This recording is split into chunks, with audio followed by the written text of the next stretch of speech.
Between 1100 and 400, millions of people survived brutal European winters without electricity, central heating, or modern tools. They faced frostbite, starvation, and endless darkness, yet somehow endured. Their secret wasn't brute force, but ingenuity so subtle we've completely forgotten it today. Here's what medieval survival actually looked like and why it might save your life when modern systems fail. Okay, so if you're here a lot, you know I ask for likes and subscribes. But seriously, where are you guys? Comment your location and time. Sometimes I see someone from California listening at 300 p.m. and I'm like, are you napping? We're heading to medieval Europe in a minute. First though, get comfortable. Seriously, take a second. Adjust whatever needs adjusting. You're not going to want to move once we start. The cold hits first. Your eyes snap open to darkness, and that bone-deep chill that tells you the fire died hours ago. Frost glitters on the inside of your wooden shutters. Your breath hangs visible in the air above you. Not like your heated bedroom right now. No thermostat to bump up a few degrees. No electric blanket to switch on. You're wrapped in a scratchy wool blanket that smells faintly of smoke and sheep. The straw mattress beneath you crackles as you shift. Your joints ache from the cold. Fingers stiff as you pull the blanket tighter. You're going to be late, Elrich. Your brother's voice from the darkness. Somehow he always wakes before you do. You groan as you swing your legs over the edge of your sleeping platform. The wooden floor is like ice against your bare feet. The keeper's already heading up the hill, your brother says, already pulling on his worn leather boots. Not today of all days. Hold up, you mumble, your voice thick with sleep. I'm coming. You dress quickly in the dark. Woolen undercloth, rough linen shirt, leather jerkin, thick woolen hose tied at the waist. No time to eat, no time to wash. The keeper waits for no one, not even his new apprentice. You stumble out the door behind your brother into the pre-dawn darkness of the village. The sky holds just enough light to outline the thatched rooftops against the stars. The air smells like wood smoke, damp earth, and the sour temp of the midden heap at the village edge. There he goes, your brother whispers, pointing to a hunched figure moving steadily up the path toward the forest. The old man doesn't use a torch, doesn't need one. He's walked this path every morning for 40 years. You break into a jog, feet crunching on the frozen ground. Your empty stomach protests. A day of hungry work ahead. Master Wulfik, you call, voice hushed but urgent. Wait for me. The old man doesn't slow or turn, just keeps his steady pace up the hill. His dark silhouette carries something in each hand. A leather pouch slung over one shoulder. A wooden box tucked under his arm. You catch up, breathing hard, your lungs burning from the cold air. You're late, the old man says simply. No anger in his voice, just fact. Sorry, master. The fire went out and the fire went out, he repeats, cutting you off. And why did that happen? You swallow. Day one as the keeper's apprentice. And you've already failed the most basic test. Because I didn't bank it properly before sleeping. The old man finally stops, turning to look at you. His face is a maze of wrinkles in the dim light, but his eyes are sharp. And what did that cost you this morning? You're about to say something flippant, but stop yourself. The old man isn't asking about convenience. Warmth, time, energy to restart it. Wood that we could have saved. He nods, satisfied with your answer. Fire is life, boy. Let it die, and a little of you dies with it. So begins your first lesson from the Keeper of Embers. Wait, you're probably thinking, Keeper of Embers. What kind of job is that? Okay, picture this. In a world without matches, without lighters, without even reliable flint and steel for every household, fire wasn't just important, it was everything. And starting a fire from scratch that could take hours of work, hours you didn't have when you were freezing, when food needed cooking, when darkness was falling. So medieval people didn't play around with fire. They developed something far more reliable, a system so effective, so ingenious, that modern survivalists haven't even figured it out yet. You follow Master Wulfik as he crests the hill, coming to the small stone hut that serves as the keeper's workshop. It's one of the only stone buildings in the village, aside from the church. That's how important this place is. First task of every morning, he says, pushing open the heavy wooden door. The smell hits you immediately. A complex mix of herbs, smoke, dried clay, and something earthy you can't quite place. We check the bundles. Inside, you can see the faint red glow coming from what looks like dozens of small clay pots arranged on stone shelves, each one about the size of your palm, sealed with wax around wooden plugs. Master Wulfik moves to the nearest shelf and carefully selects one pot. With practiced fingers, he pries out the wooden plug and peers inside. A gentle red glow illuminates his weathered face. Still strong, he murmurs, mostly to himself. He replaces the plug carefully, then marks a small notch in the clay with his thumbnail. You notice now that each pot has a series of notches, some with many, some with few. What are the marks for, you ask? Days, he says simply. This one's been alive for 36 days now. 36 days. You can't hide your disbelief. The fire's been burning in there for over a month. The old man chuckles. Not fireboy, ember. And this isn't even close to the record. He points to a larger pot in the corner, treated with obvious reverence. That one's been smouldering for nearly 2 months. You stare at the innocuous clay pot. How is that possible? Sit, he says, gesturing to a small wooden stool. I'll show you the secret that keeps our village alive through winter.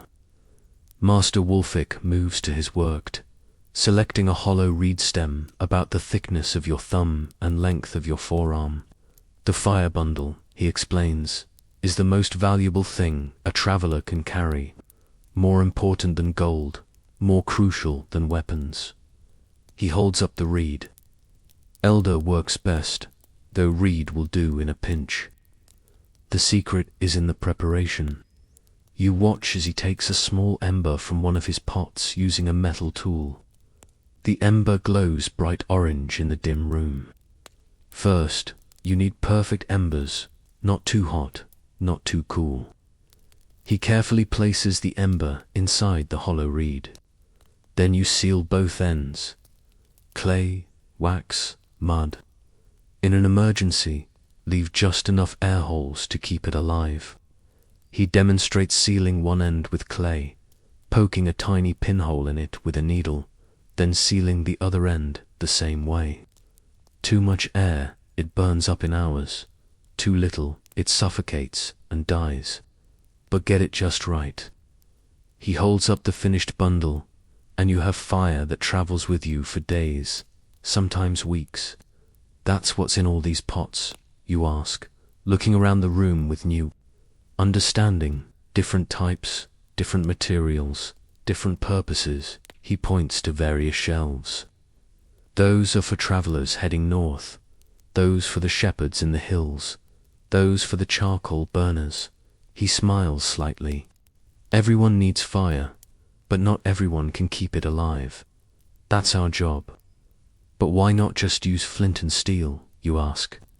It seems simpler than this elaborate system. Master Wulfik's expression darkens. Let me tell you about last winter, he says quietly. 3 weeks of rain. Everything soaked through. The Oswald family tried for 2 days to strike a spark that would catch.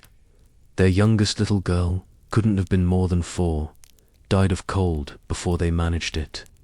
The room feels suddenly colder as his words sink in. With a fire bundle, he continues, they would have had flame in seconds.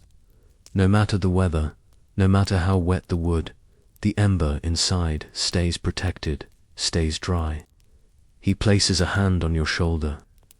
We don't just keep fire, boy. We keep people alive. Outside, the sun finally breaks over the horizon, casting long shadows through the workshop's small window. The travelers will be coming soon, Master Wulfik says, moving toward a large wooden chest in the corner. They'll need fresh bundles for their journey. He opens the chest, revealing dozens of leather pouches and small wooden containers. Each traveler gets what they need based on their journey. Short trip, small bundle, long journey, multiple bundles to rotate. You move to help him, still marveling at the system's elegance. No batteries to run out, no fuel to carry, just patient preservation of an existing flame. Some have special designs, the old man explains, showing you a bundle with a clever sliding cover over its air hole. This one lets the carrier control the burn rate. Open it more when you need it hotter. Close it to conserve. And these, you ask, pointing to some strange dried mushrooms in a ceramic bowl. Ah, Master Wulfik's face lights up. The real treasure. Tinder fungus found only on certain birch trees. These can smolder for extraordinary periods. He picks one up reverently. The record in this village is one that kept an ember alive for over 2 months. As the morning progresses, you help Master Wulfik prepare bundles for the day's travelers. Each one carefully crafted, each ember selected for its quality, each container designed for its specific purpose. Villagers begin to arrive as the sun climbs higher. A merchant heading to the next town, a shepherd taking his flock to higher pastures, a family traveling to visit relatives. The merchant approaches first, a heavy-set man with a face reddened by wind and sun. Ah, Wulfik, I'll need 3 for the journey to Eastwick, he says, already reaching for his coin purse. 3, Master Wulfik raises an eyebrow. It's only 2 days' journey, Edwin. The merchant shifts uncomfortably. The road's been wet, and after what happened to the Miller family, he doesn't finish the sentence. He doesn't need to. 3 it is. Master Wulfik nods, selecting appropriate bundles. 1 for your cart, 1 for your night fire, 1 for emergency. Rotate them as I showed you. The merchant hands over several coins, more than you'd expect for something as simple as fire. Your new apprentice, the merchant asks, nodding toward you. Started today, Master Wulfik says, still learning the value of what we do. The merchant fixes you with a serious stare. Last winter, I was caught in a snowstorm near Westbrook. Horse went lame. Night falling, temperature dropping. Without my fire bundle, you'd be looking at a frozen corpse right now instead of my ugly face. He pats the leather pouch Master Wulfik hands him. Worth more than gold. These are... Throughout the morning, more villagers come for their fire bundles. Each has a story. Each treats the humble containers with surprising reverence. In the monastery, Master Wulfik tells you, during a quiet moment, they maintain eternal flames. Fire that has burned continuously for generations, never extinguished. Passed from one bundle to another in an unbroken chain for hundreds of years. You're struck by the thought, the same flame burning for centuries. Ancestral fire linking past to present. Tonight, Master Wulfik says, as the day draws to a close, you'll learn to prepare the perfect ember. Not too hot, not too cool, the soul of the bundle. As you help close up the workshop, you realize something has fundamentally shifted in how you see the world. Fire isn't just something that exists when needed and disappears when not. It's a living resource, a companion that must be nurtured, protected, respected. One last thing before you go, Master Wolfik says, reaching into his personal pouch. He pulls out a small wooden container beautifully carved with symbols you don't recognize. He hands it to you. Inside is a perfectly prepared fire bundle. Your first, never let your home fire go out again, he says quietly. This one will last a week if you're careful. Bring it back when it weakens, and I'll show you how to transfer the ember. You clutch the container carefully, feeling its slight warmth against your palm. Inside this humble reed is something precious. Not just heat or light, but security, survival, life itself. As you walk back down the hill toward your family's hut, the weight of the container in your hand feels significant. You're carrying more than fire. You're carrying an ancient technology, a forgotten wisdom. Unlike the flashlights with batteries that die, the lighters that run out of fuel, the matches that get wet, this simple system creates a closed loop, a perpetual resource that with care never needs replacement. The genius isn't that it worked back then. It's that we've forgotten it now when we might need it most. In your warm, comfortable bed tonight, you don't have to worry about your fire going out. Your heating works automatically. Light comes at the flip of a switch.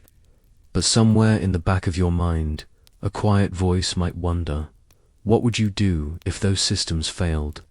How would you keep warm, keep fed, stay alive? The medieval firekeeper had an answer. Simple, reliable, tested through generations. Sometimes the oldest solutions are still the best ones. Your family's hut comes into view. Tonight, thanks to your new knowledge, the fire won't go out. Tomorrow, there will be warm embers waiting to greet the dawn. And as the weeks pass, you'll learn there are more forgotten systems, equally ingenious, equally forgotten, that kept medieval people alive through challenges we can barely imagine. The fire bundle was just the beginning. The crowing of the rooster wakes you before dawn, though you hardly slept. Your mind kept circling back to what Master Wolfik had shown you. The elegant simplicity of the fire bundles, the reverence with which villagers treated them. You check your own bundle, the one the old man gave you, still warm to the touch. Following his instructions, you'd kept it in a small clay pot near your sleeping mat, wrapped in wool to insulate it. Your brother watches, curious, as you carefully extract the ember and use it to kindle the morning fire. No flint and steel today, he asks, eyebrow raised. Don't need it, you reply, feeling an unexpected pride as the kindling catches easily from your preserved ember. Within moments, flames dance in the hearth. No struggling with damp wood or failed sparks, just reliable fire exactly when needed. The hedge weavers are coming today, your brother says, warming his hands by the newborn flames. Father says, we're to help. Your stomach tightens a little. The hedge weavers, everyone, knows their importance to the village, but their work is mysterious, secretive. What about my training with Master Wolfik, you ask? He's the one who requested you join them, said something about you needing to understand all the village systems. After a quick breakfast of hard bread and thin ale, you make your way to the village edge. The morning mist still clings to the fields, but you can see a group of men and women gathering by the northern boundary, carrying an assortment of tools, billhooks, saws, large wooden mallets, coils of flexible willow branches. Master Wolfik is among them, talking with an imposing woman whose silver-streaked hair is braided tightly against her head. Ah, there he is, Wolfik says as you approach. Elrich, this is Mistress Edith, master of the hedge weavers. The woman studies you with sharp eyes. No warmth in her face, just assessment. "You've never helped with the living wool before?" she asks. "No, mistress." "But you know its importance." You hesitate. Everyone knows the hedge wall surrounds the village, but beyond that, it keeps wild animals out. A ripple of laughter moves through the gathered workers. Mistress Edith doesn't smile. "It does a great deal more than that, boy. Come today, you learn what truly protects this village, and it's not the Lord's men or their steel." The group moves toward the northern edge of the village, where the massive hedgerow stands like a green fortress wall. You've seen it your entire life, of course, but never really looked at it. Now approaching with purpose, you're struck by its size and density. Easily 15 feet high, in places so thick you can't see through it. "This section needs maintenance," Mistress Edith explains, pointing to an area where the growth seems particularly wild. "It was last laid 4 years ago." "All laid?" you ask. She hands you a pair of thick leather gloves. "Watch first, then you'll help." 2 men approach a young tree growing within the hedge. A hawthorn with a trunk about as thick as your wrist. Using a billhook, one man makes a deep cut into the trunk about 2 feet from the ground. Not enough to fell the tree, but enough to weaken it. The cut must be precise, Mistress Edith explains. Too deep and the tree dies. Too shallow and it won't bend properly. With the cut made, both men grasp the trunk and slowly, carefully bend it horizontal, parallel to the ground. You expect it to snap, but the partial cut allows it to bend without breaking completely. "This is hedge laying," she continues. "We partially cut the living trees and bend them horizontally.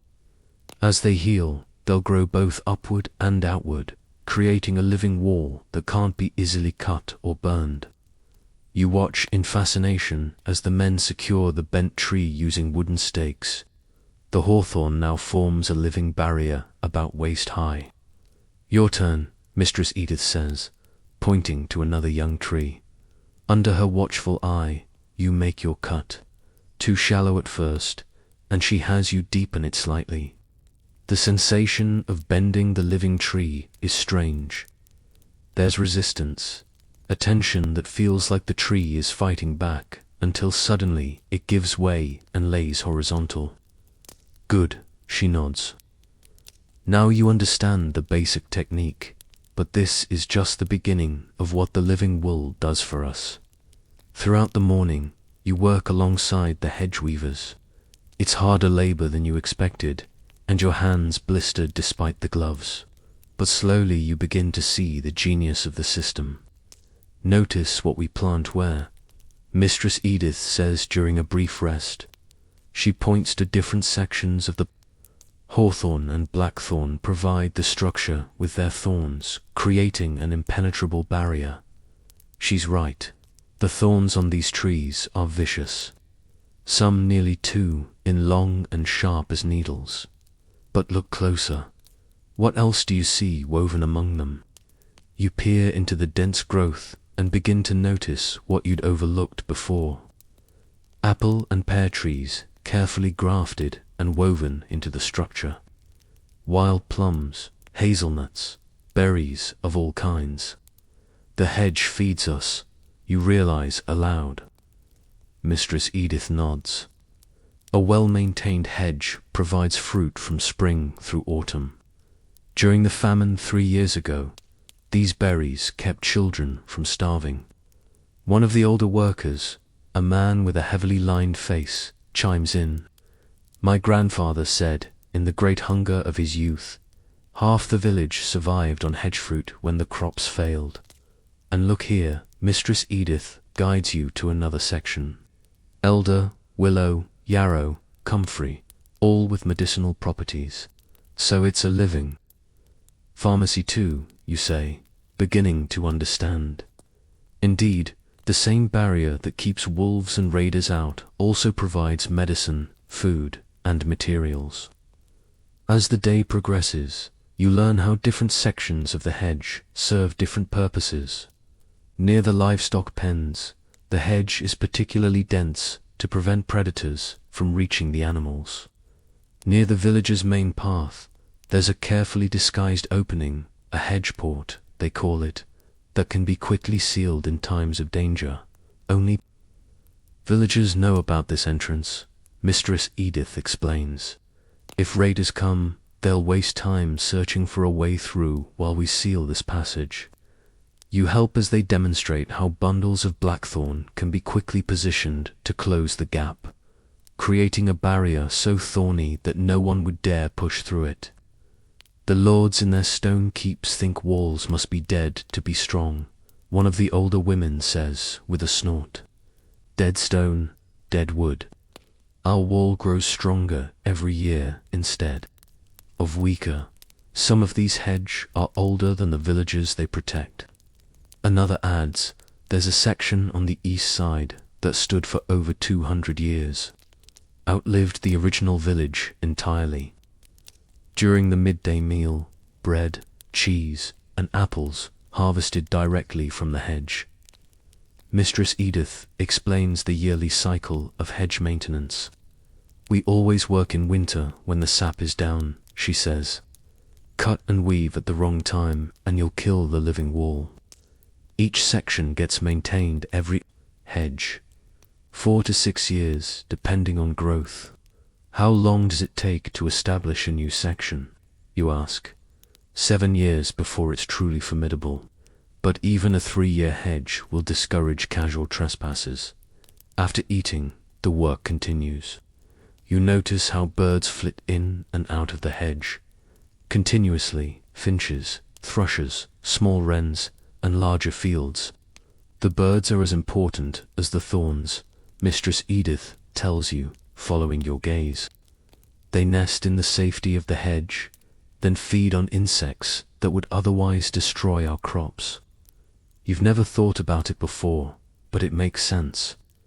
The fields closest to the hedge always seem to have fewer pest problems. And look there, she points to a narrow trail along the hedge bottom. Fox runs. The hedge provides corridors for wildlife to move between woodlands. But wouldn't we want to keep foxes away from the village? She smiles for the first time. You'd think so, but foxes hunt the rats and mice that would otherwise overrun our grain stores. Everything has its place, its purpose.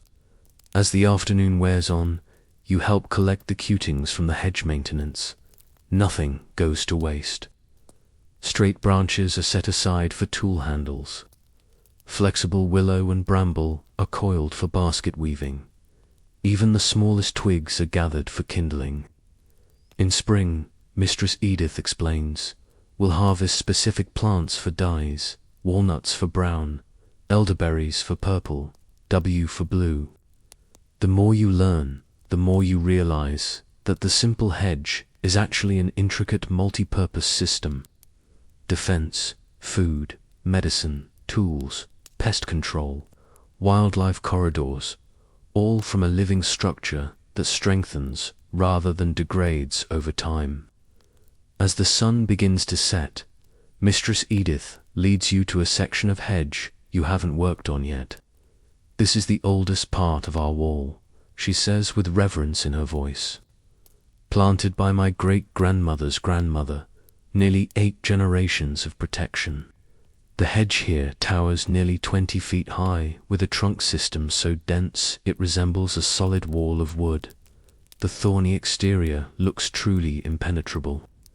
During the Great Raids 50 years ago, 3 villages in this valley were burned. Ours alone was spared. Raiders tried for 2 days to breach this wall, but couldn't get through. Eventually, they left to find easier targets. You place your hand on the ancient hedge, feeling the rough bark, the solidity of generations of growth. It's like a castle wall, but alive. Better than a castle wall, she corrects. This repairs itself, grows stronger with time, not weaker, and no lord can tax us for its maintenance. That's when you notice something unusual. Symbols carved into some of the older trees within the hedge. Intricate patterns that clearly have meaning. What are these marks, you ask? Mistress Edith exchanges glances with the other hedge weavers. After a moment, she seems to make a decision. The hedge doesn't just protect our bodies, Elrich. It protects our knowledge. She runs her fingers over one of the symbols. Each major plant in the hedge has a purpose. Some have many. These marks remind us of their properties, when to harvest them, how to prepare them. A living library, you murmur. Exactly. If soldiers come and burn our homes, if priests confiscate our books, if lords forbid our practices, the hedge remembers. The knowledge stays safe, hidden in plain sight. As twilight deepens, Master Wulfik rejoins your group, having spent the day working on another section of hedge. Did you learn something today, apprentice? He asks. More than I expected, you admit. I've lived with this hedge my entire life and never understood what it truly was. He nods, satisfied. The best protections are often the ones no one recognizes as protections. Remember that. Before you leave, Mistress Edith hands you a small bundle of hedge cutings. Plant these along the north side of your family's hut, she instructs. In 3 years, you'll have a small food hedge of your own. In 7, it will protect your home as effectively as any guard. You take the bundle carefully. Seeds and cutings of hawthorn, blackthorn, elder, hazel, and crabapple. The beginnings of your own living wall. Thank you, you say, understanding this is more valuable than it appears. One more thing before you go, she says, her voice lowering. The great storm last autumn damaged the eastern section badly. We'll need to replant. Meet us there tomorrow at dawn. Bring a spade if you have one. You nod, honored to be included in such important work. Walking home in the gathering darkness, your mind whirls with all you've learned. 2 days of apprenticeship have already revealed 2 interconnected survival systems. Your village relies on fire preservation and living fortifications, and yet neither would impress a modern observer. No complex machinery, no rare materials, just generations of accumulated wisdom, working with nature instead of against it. Your brother is waiting when you return home, curious about your day with the hedge weavers. Did they show you the hawk's nest? He asks as you warm yourself by the fire, still burning strong thanks to your morning ember. Hawk's nest? No. Why? He grins. There's a pair of hawks that nest in the tallest part of the southern hedge each year. The weavers protect them because they keep the pigeon population in check. The pigeons would destroy our seeds otherwise. Another layer of protection you hadn't even seen. You wonder how many more there are. How many systems working in harmony that you've never noticed. You place your bundle of hedge cutings carefully beside your sleeping mat, next to the clay pot holding your fire bundle. 2 forms of protection, 2 technologies more sophisticated than they appear. Get some sleep, your brother advises. Dawn comes early for hedge weavers. As you drift towards sleep, you can't help but wonder what other forgotten knowledge awaits you tomorrow. The living fence wasn't primitive.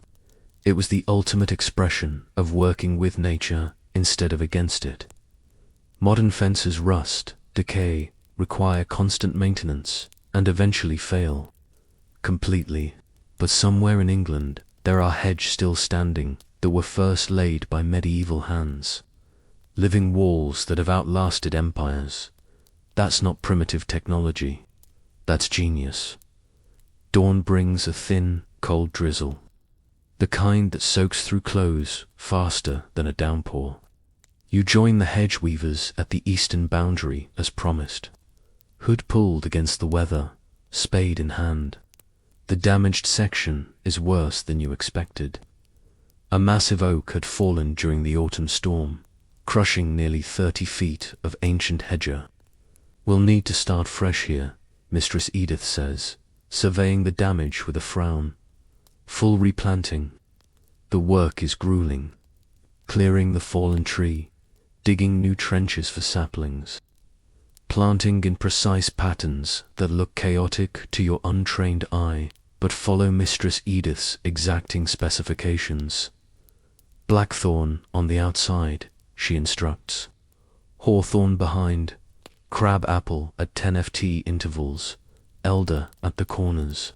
By midday, your hands are blistered despite the gloves. Your back aching from digging in the cold, wet soil. But there's satisfaction in the work, knowing you're rebuilding a protection that might stand for centuries. Elrich, a voice calls from the village path. You look up to see your cousin, Leaf, jogging toward you, out of breath. Your father sent me, he pants. There's smoke rising from the Awood's barn. All able hands needed. Your heart sinks. Fire in the village is everyone's nightmare. Thatch burns like tinder, and a stray spark can destroy years of work in minutes. Go, Mistress Edith says immediately. We'll continue here. You drop your tools and run with Leaf back toward the village center, expecting to see flames, hear shouts of panic. Instead, you find a small crowd gathered calmly around the Awood's barn. Thick smoke rises from the roof vents, but there's no urgency in people's movements. Your father spots you and waves you over. Not a fire, he explains, seeing you're confused. Expression, it's smoking day. The Awoods are doing their winter preservation. They requested help. Relief washes over you, followed by curiosity. You've eaten smoked meat your entire life, but never participated in its making. Go in and see if they need an extra pair of hands, your father suggests. Good knowledge to have. You approach the heavy wooden door of the barn. When you pull it open, a wall of fragrant smoke billows out, making your eyes water. Through the haze, you see Goodwife Awood, a stout woman known for her practical knowledge, directing several people hanging items from the barn's upper beams.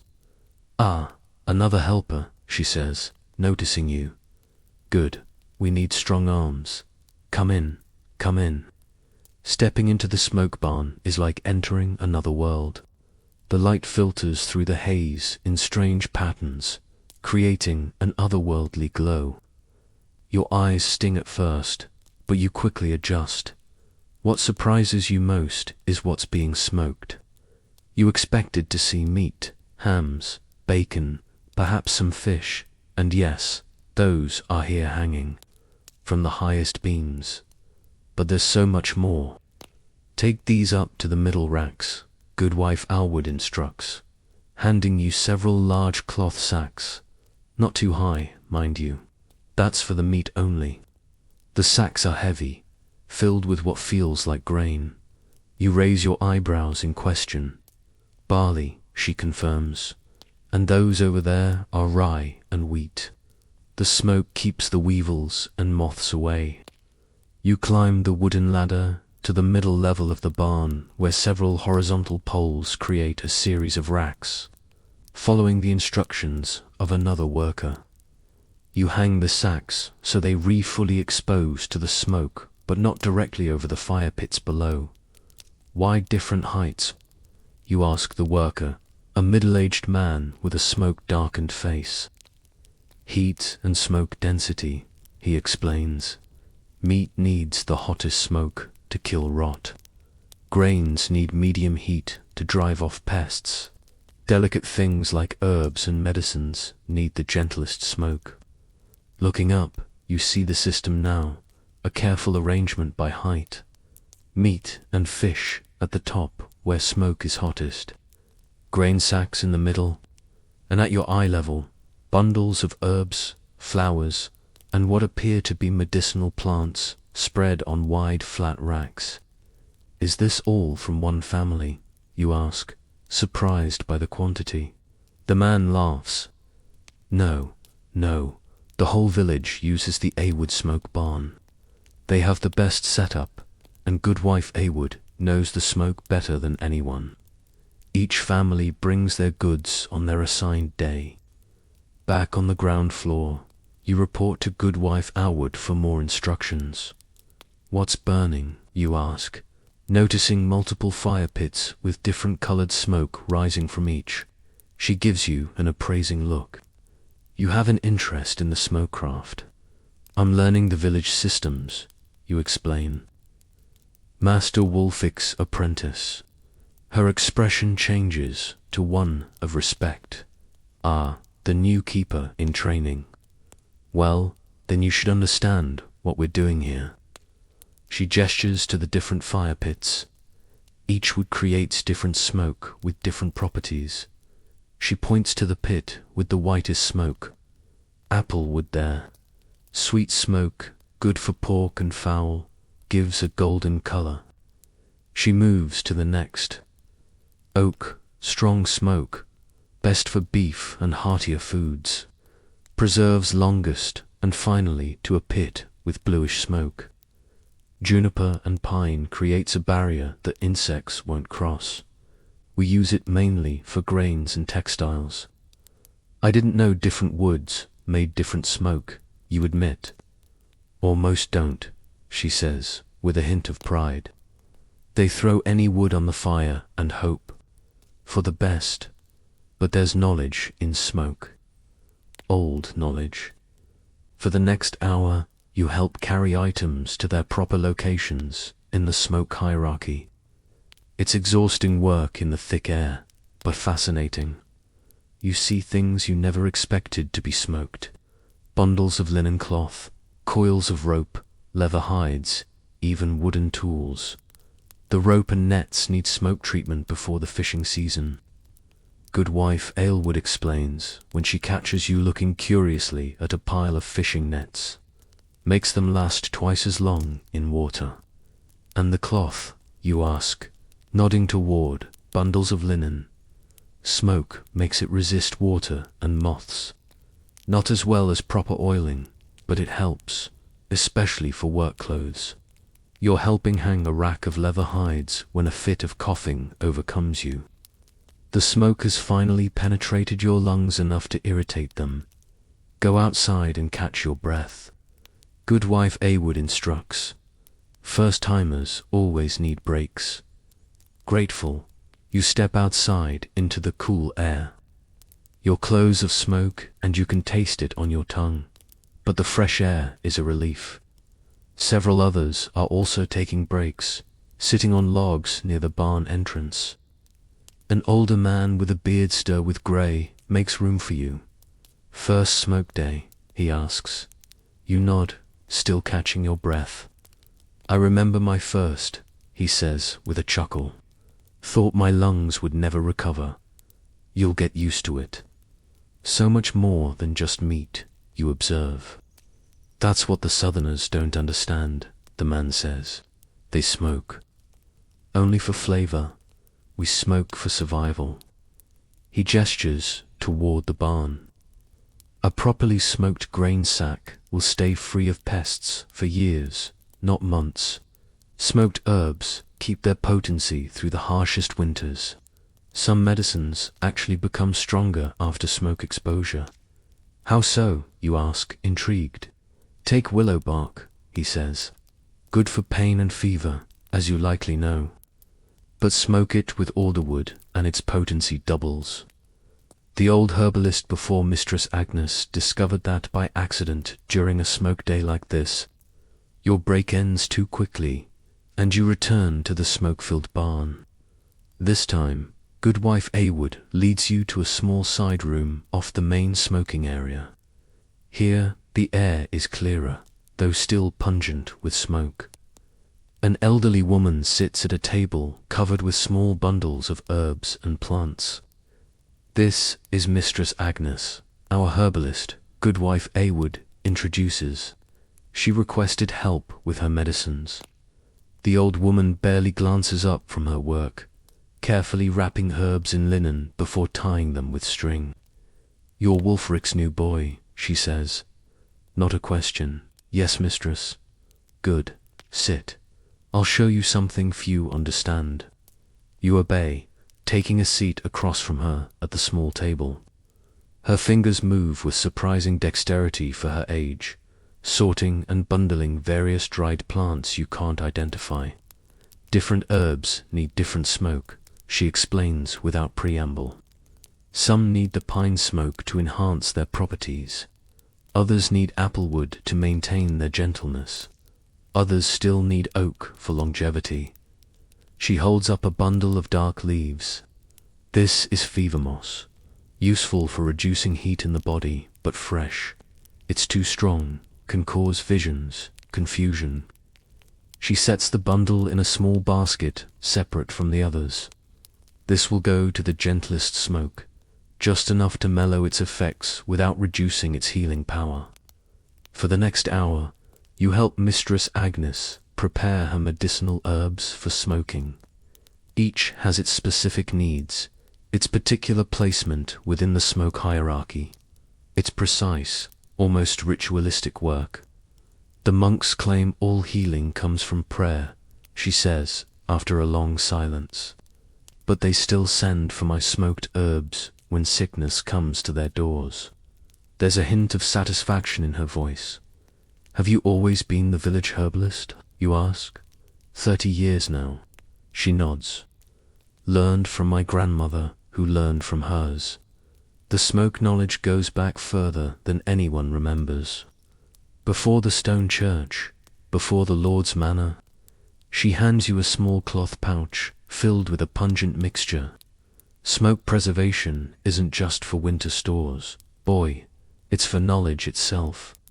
When the big abbey tried to burn our healing books during the last king's reign, we still had our smoked herbs. Our knowledge kept alive in practice, not just words. You're struck by the similarity to what Mistress Edith had said about the hedge.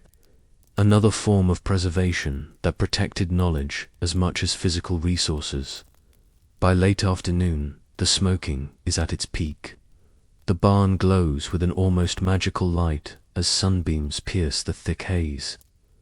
The 3 fire pits are carefully tended, different woods added in precise amounts to maintain the correct smoke quality. Goodwife Alewood leads you to a corner where several clay containers sit sealed with wax. "The most valuable part," she says, tapping one of the containers. "Smoke ash. We collect it from each type of wood separately. The ash from applewood makes the best soap for delicate things. Oak ash makes lye for the strongest soap. Pine ash mixed with fat creates a salve for winter rashes and chalanes." You marvel at the completeness of the system. Nothing wasted, everything transformed. "How long will all this stay in the smoke?" you ask, gesturing to the hanging food and materials. "Depends on what it is," she explains. Herbs might need only a day or 2, grains a week. Meats can hang for nearly a month, depending on size and how long we need them to last. She points to an especially large ham hanging from the highest beam. "That one's for midwinter feast. It'll smoke for 3 weeks, then keep until winter's heart without spoiling." Your father finds you as the day's light begins to fade. Your eyes are red, your throat raw from the smoke, but your mind is alive with new understanding. "Learn something?" he asks as you walk home together. "More than I expected," you admit. "I thought smoking was just for flavor," he laughs. "That's what the rich lords think, too. They smoke meat to make it taste better. We smoke to survive winter. At home, your mother has a bath waiting. A rare luxury, but necessary to remove the smoke smell saturating your clothes and hair. As you scrub, you reflect on the day's lessons. Modern people with refrigerators and chemicals might look at a smokehouse as primitive, but the smoke preservation system you witnessed was anything but simple. It was chemistry and timing, knowledge refined through generations of trial and error. It was alchemy, turning the perishable into the permanent, using nothing but carefully controlled smoke. After bathing, you join your family for the evening meal. Your mother has prepared a stew featuring smoked venison from last season, still perfectly preserved despite being nearly 5 months old. The Awoods finish their big smoking today, you tell her between bites. Goodwife Alwood showed me the different woods they use. Did she show you the smoke barrels for the beekeepers? Your mother asks. You shake your head, realizing there was yet another aspect you hadn't even seen. They create special smoke from certain herbs, she explains. The beekeepers use it to calm the bees during honey collection. But it has to be exactly the right mixture, or it harms the hive. Another layer of knowledge, another refined technique hidden within what appeared simple from the outside. That night, as you lay in bed, you notice something. Your smoky clothes hanging by the door to air out have attracted no moths. The smell that clings to them despite your bath is keeping insects at bay. Exactly as Goodwife Awood had explained. Protection and preservation. The common themes emerging from everything you're learning. Your fire bundle sits nearby, still safely preserving its ember. Tomorrow, you'll need to return it to Master Wulfik to refresh it, just as he instructed. You wonder what new knowledge the old man will share next. 3 days into your apprenticeship, and already the world looks different. Systems and knowledge hidden in plain sight. Survival techniques refined over centuries. Not primitive technology, just different technology, perfect for its time. And perhaps you think, as you drift towards sleep, still perfect for times when modern methods fail. Morning comes with frozen dew and clear skies. A rare cloudless day that promises little warmth despite the sunshine.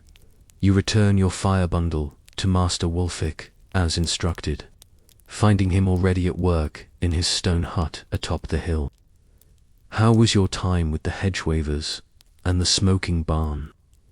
He asks, carefully examining your bundle. Eye-opening, you admit. I never realized how complex those systems were. He nods, satisfied with both your answer and the condition of your fire bundle. Most don't. The best survival methods don't announce themselves as such. He sets your bundle aside and selects a fresh reed. I'll prepare you a new one. Today you're to help Mistress Hildegard with her clay work. The potter, you ask, surprised. You know of her, of course. Every village needs someone skilled with clay. But you hadn't expected her work to be part of your apprenticeship. She's more than just a potter, Master Wulfik corrects, already preparing a fresh ember for your bundle. She creates what some might call batteries. Batteries, the word is unfamiliar. Vessels that store things, he explains. Not just water or grain, but cold, heat, even preservation itself. Go to her workshop by the creek. Tell her I sent you to learn about the cooling emperors, armed with a fresh fire bundle and curiosity. You make your way down the hill toward the far side of the village where Mistress Hildegard keeps her workshop. The building is distinctive, larger than most village huts, with a tall kill chimney rising from its rear. Clay pots, jars, and vessels of all sizes surround it in various stages of completion. You find the mistress herself working a large mass of grey clay with strong, weathered hands. She's older than you expected, with grey stir hair tied back in a practical knot, but her movements show no sign of Ag's weakness. Master Wulfik sent me, you explain after introducing yourself, to learn about cooling emperors. She studies you for a moment, then nods decisively. About time he sent someone. Knowledge doesn't preserve itself. She gestures to a wooden stool. Sit, watch first, then help. For the next hour, you observe as she works the clay with practiced precision. Unlike regular pots with single walls, she crafts vessels with double walls, an inner and outer chamber separated by a small gap. The cooling emperor, she explains while working, is older than the village, older than the church. My grandmother made them the same way. Her hands never stop moving as she speaks, expertly forming the complex vessel. The principle is simple, she continues, but the execution must be precise. She points to the gap between the vessel walls. This space will be filled with wet sand. As water evaporates through the porous outer clay, it pulls heat from the inner chamber, creating cooling without ice. You realize, aloud, exactly she looks pleased at your quick understanding. In high summer, when the well water turns tepid by midday, these keep drinking water cool and sweet. Milk stays fresh an extra day. Meat doesn't spoil as quickly. She finishes shaping the vessel and sets it carefully on a shelf to dry slightly before firing. Then she selects another partially completed vessel, this one with a different design. This, she says, is for the opposite purpose, a heat battery. The vessel is smaller and denser, with thicker walls and a narrow opening at the top. The clay here is special, she explains, tapping the half-formed vessel, mixed with crushed stone and iron filings from the blacksmith's forge. It absorbs heat during firing, then releases it slowly over many hours, like a stone that stays warm after sitting near the fire. You suggest similar, but much more effective. These can be heated in the morning fire, wrapped in wool, and carried to keep hands warm all day. Shepherds take them on winter watches. Travelers tuck them into bedrolls on cold nights. You think about the practical genius of such a simple object. No need for constant fire, no danger of sparks or flame, just steady, reliable warmth, when and where it's needed most. But the most sophisticated, Mistress Hildegard continues, are the preservation chambers. She points to a row of sealed clay vessels on a high shelf. Each is marked with symbols you don't recognize.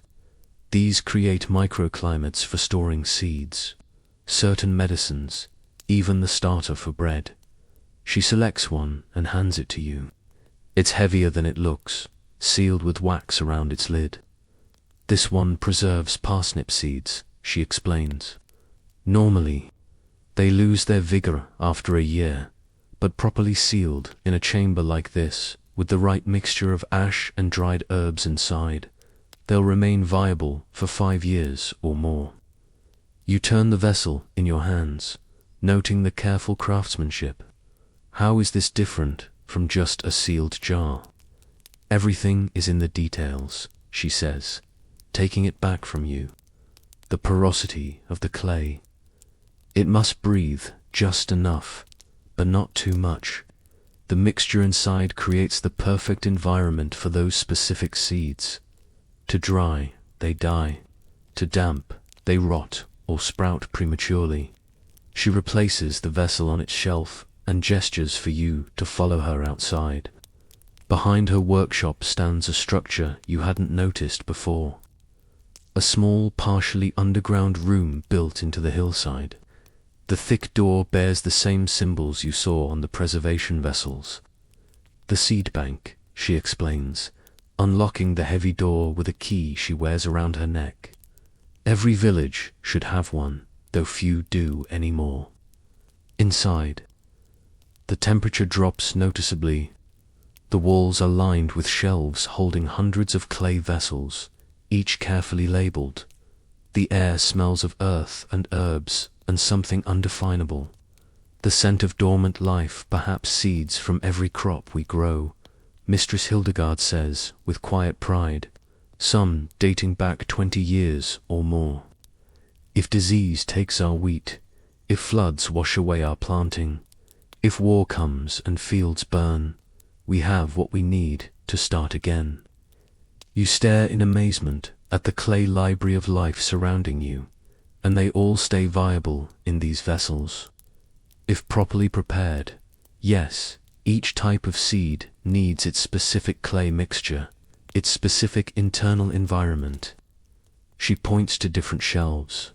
Those are grains, those root vegetables, those herbs and flowers, each with their own vessel design refined over generations. The technological sophistication hidden in these humble clay pots strikes you deeply. This isn't primitive storage. It's precision, environmental control, using nothing but natural materials. Back in the workshop, Mistress Hildegard puts you to work. First helping to prepare clay, mixing it with different materials for different purposes, then assisting as she throws pots on her wheel. It's harder than it looks. Your first attempts at forming vessels are laughable compared to her precise creations. Don't worry, she chuckles, seeing your frustration. It takes years to master. Today is just for understanding.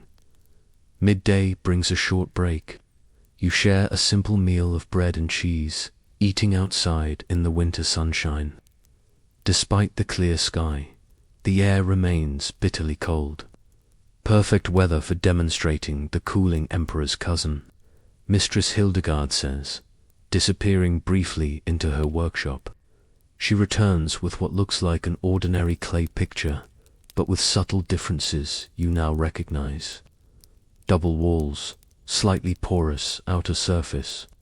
The warming pitcher, she explains, pouring water from a kettle into the vessel, keeps drinks hot for hours without a fire nearby. She seals it with a cork stopper and hands it to you. Hold it. The pitcher is warm to the touch, but not hot despite the steaming water inside.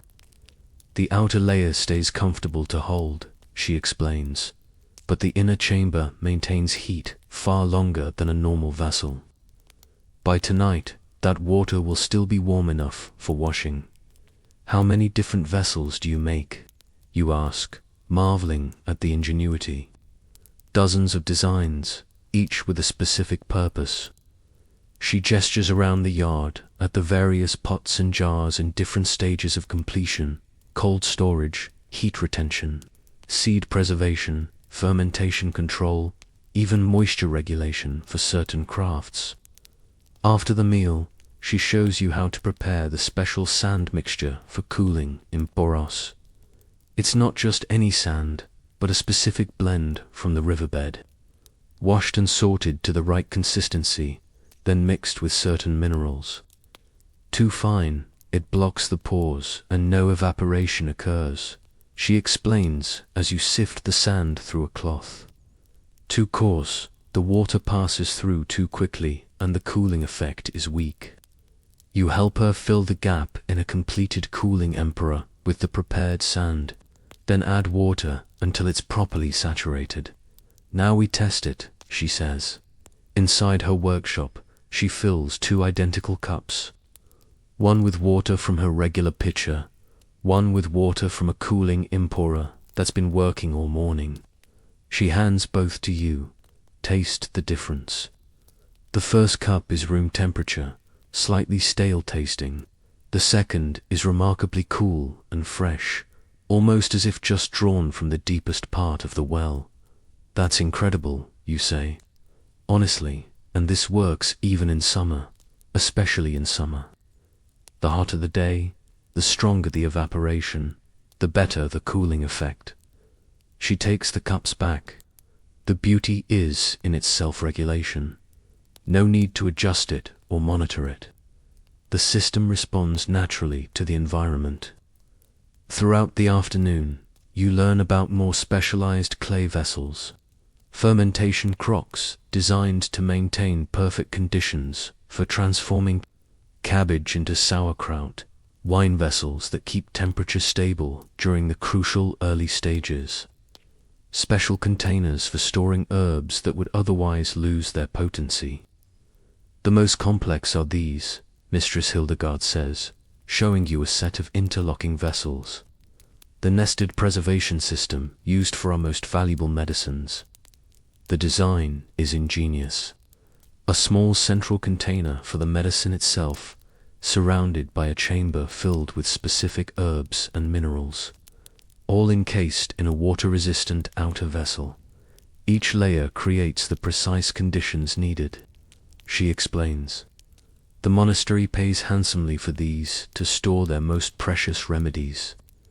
As the light begins to fade, Mistress Hildegard shows you to a corner of her workshop where a large clay disc, nearly the size of a millstone, sits near the kiln. The night warmer, she says, instructing you to help her move it closer to the quay's outer wall. We'll heat it now while the kiln still burns hot from today's firing.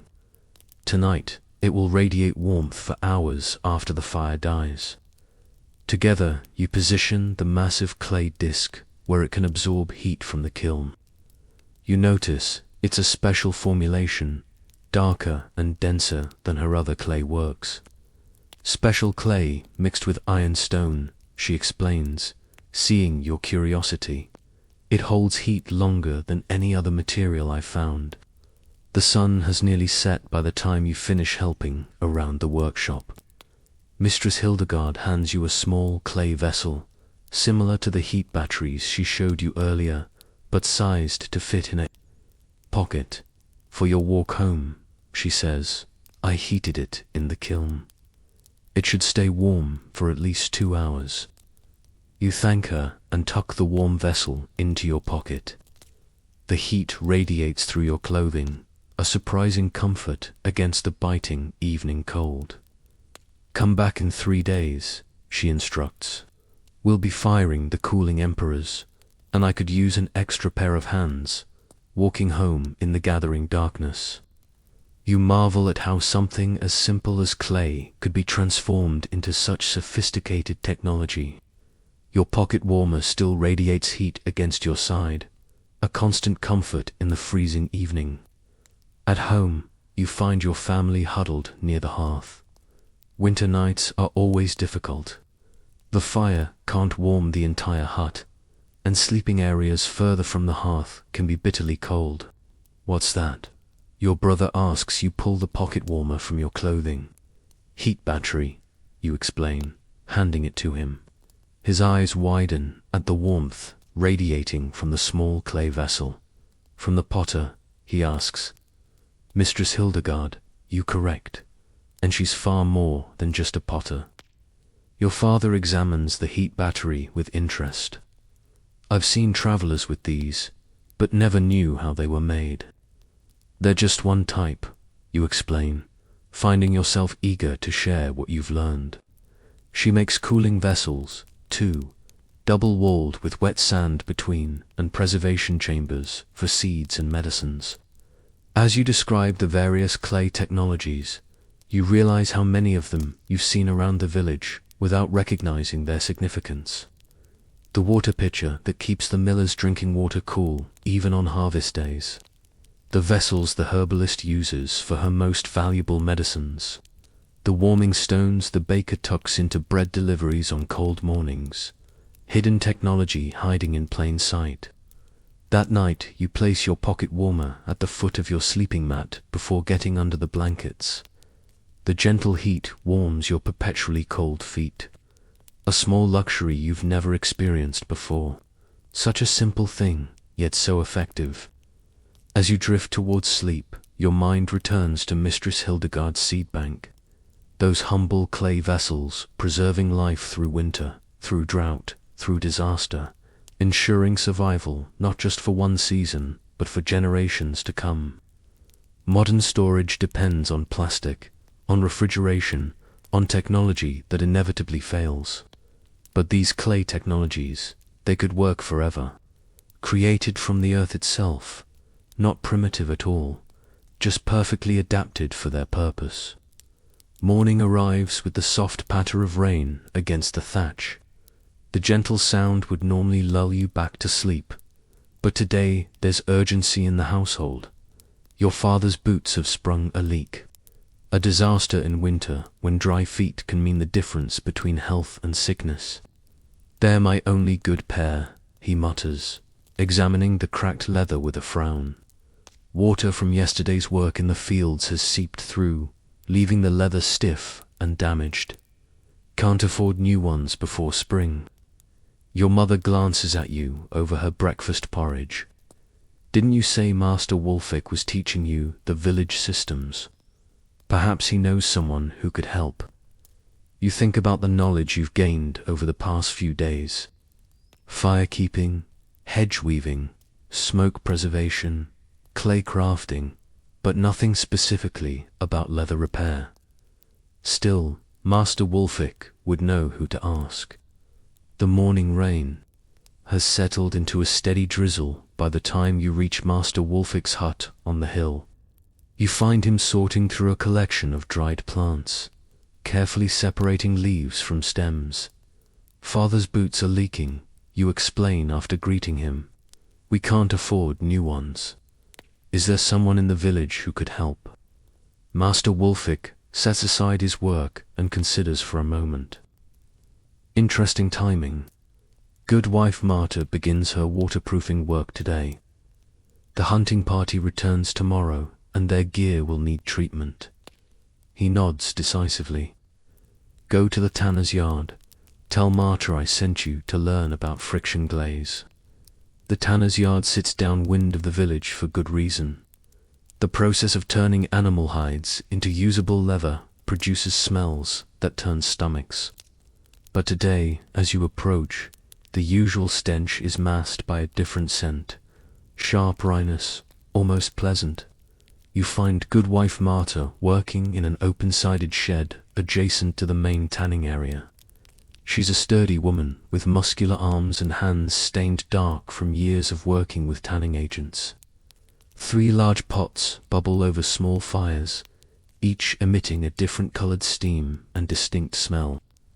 Several village children help with simple tasks, stirring pots, sorting materials, carrying water.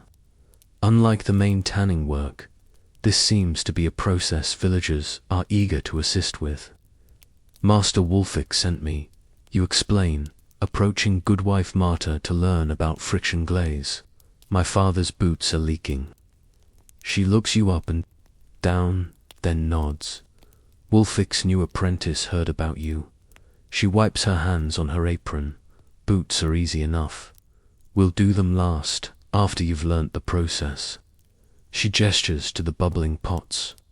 Friction glaze is all about the right ingredients and proper application. Nothing else works as well for keeping water out while letting sweat escape.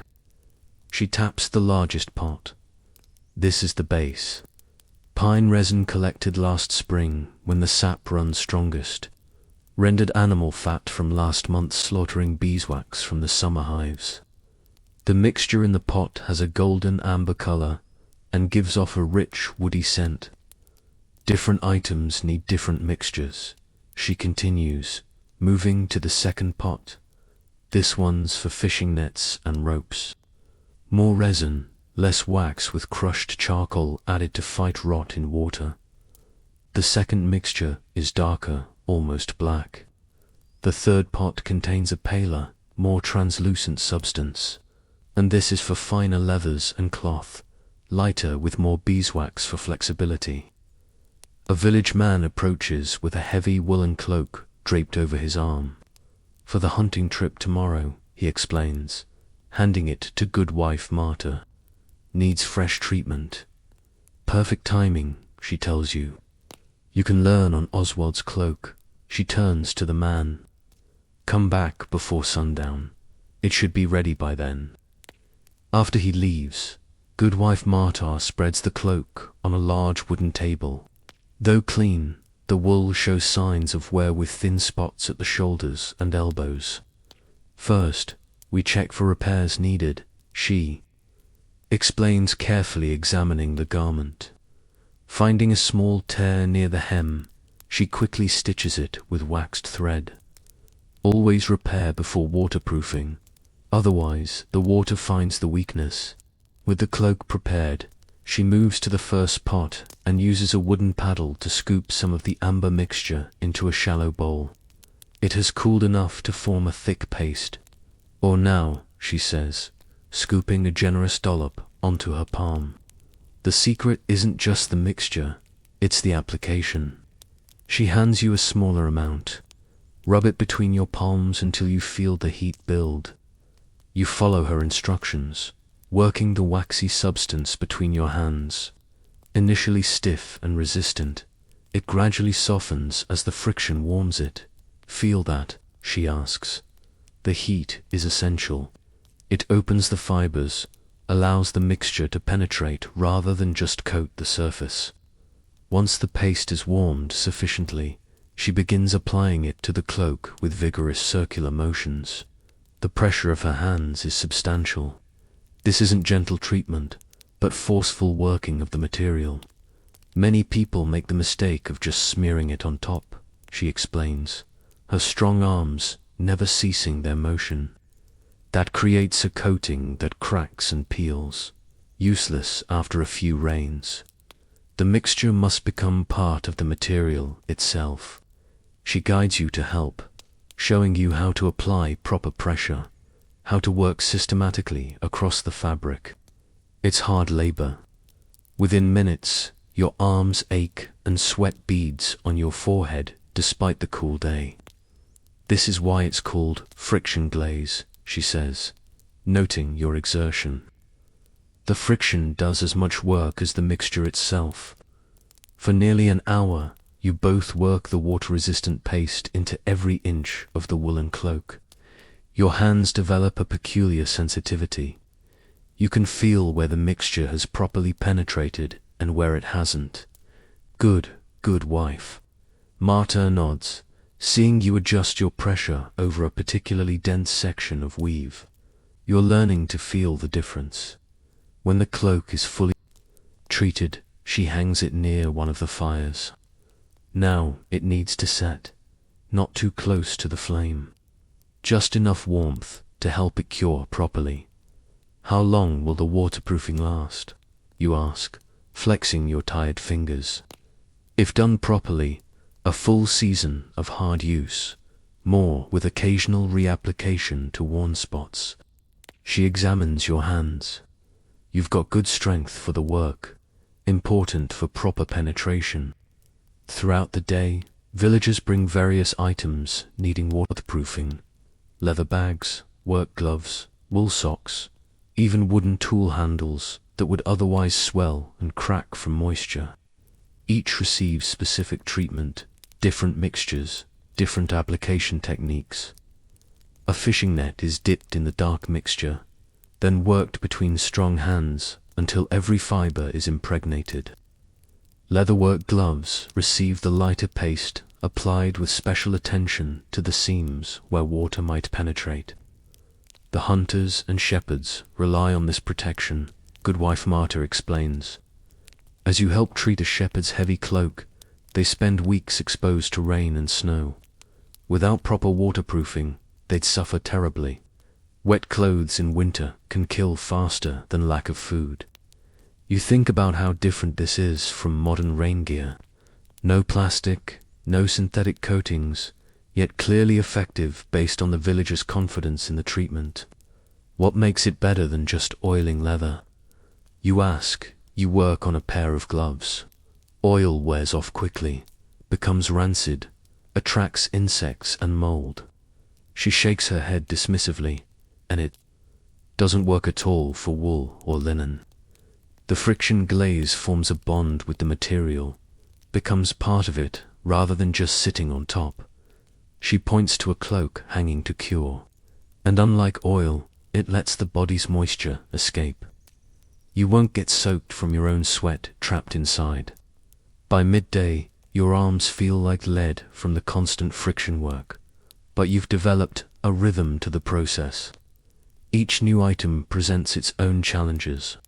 Dense wool requires more pressure, thin. Linen needs gentler but more persistent treatment. Leather needs special attention at stress points. A young woman arrives with a small wooden cradle. For my sister's new baby, she explains. The roof leaks near where she sleeps. Goodwife Marta selects yet another mixture. This one with a different scent, sweeter and lighter for the baby things, she explains to you. No pine resin, which can irritate delicate skin. We use birch instead with extra beeswax. The application process is the same. Persistent friction until the mixture penetrates the wood. This will protect the cradle from drips without bringing harsh smells to the baby's bed. Goodwife Marta explains, as the afternoon progresses, you notice how Goodwife Marta adjusts her mixtures for different purposes. Some items receive additional ingredients. Crushed charcoal for items exposed to strong sunlight. Certain herbs mixed in to repel insects. Fine mineral powder for flexibility in extreme cold. The forest provides everything we need. She tells you while preparing a fresh batch. Pine for general waterproofing. Spruce for items that need flexibility in cold. Birch for items touching skin. She points to various containers of collected resins. Each has its properties, its purpose. You help collect fresh rainwater in buckets placed outside the shed's overhang. This water, she explains, is used to test the waterproofing. The best way to know if the treatment worked, she says, taking the now cured shepherd's cloak down from its hanging place, she pours water over the wool. Instead of soaking in, the droplets bead beautifully on the surface, rolling off without leaving a trace of dampness behind. Perfect, she nods with satisfaction. That will keep Cedric dry, even in the worst mountain storms. Late in the day, a grizzled old hunter arrives with an assortment of leather goods, a quiver, knife sheaths, and a weather-beaten hunting bag. The eastern forests are flooded this season, he explains. We'll be winging through swamp for days. Need the best you've got. Marta, she selects ingredients with particular care for his equipment, creating a mixture you haven't seen used yet. Darker with a greenish tint. Special blend, she tells you quietly as the hunter steps outside for a moment. With added moss extract for disguising human scent makes him harder for animals to detect downwind. The hunter's gear receives the most thorough treatment of the day.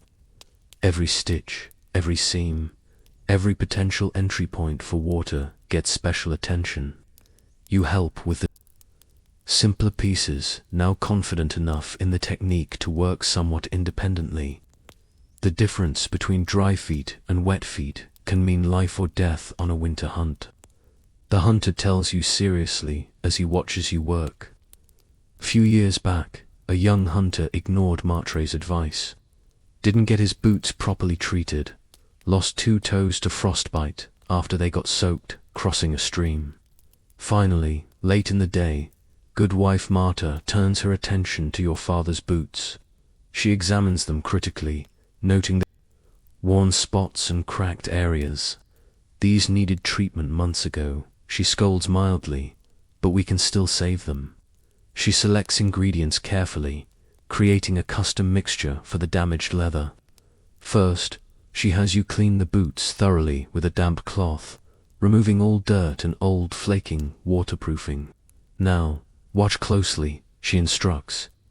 You'll need to do this for your family in the future. Her technique for the boots is slightly different. She heats the mixture more before application and works it into the leather with even more vigorous friction than before. The pressure is so intense that the leather actually warms from the effort. For damaged leather, we need deeper penetration. She explains the mixture must reach through the entire thickness to restore flexibility and waterproofing. It takes nearly an hour to properly treat both boots. By the end, your arms burn with exhaustion, but the transformation is remarkable. The once stiff, cracked leather has become supple again with a soft sheen that sheds water. Instantly, when tested, they'll need a second treatment in a fortnight. Goodwife, Marta says, setting the boots near the fire to cure. But this will keep them waterproof through the worst of winter if he's careful. As the day's work winds down, Villagers return to collect their treated items. Each person tests their goods with the rainwater, nodding with satisfaction as droplets roll off instead of soaking in.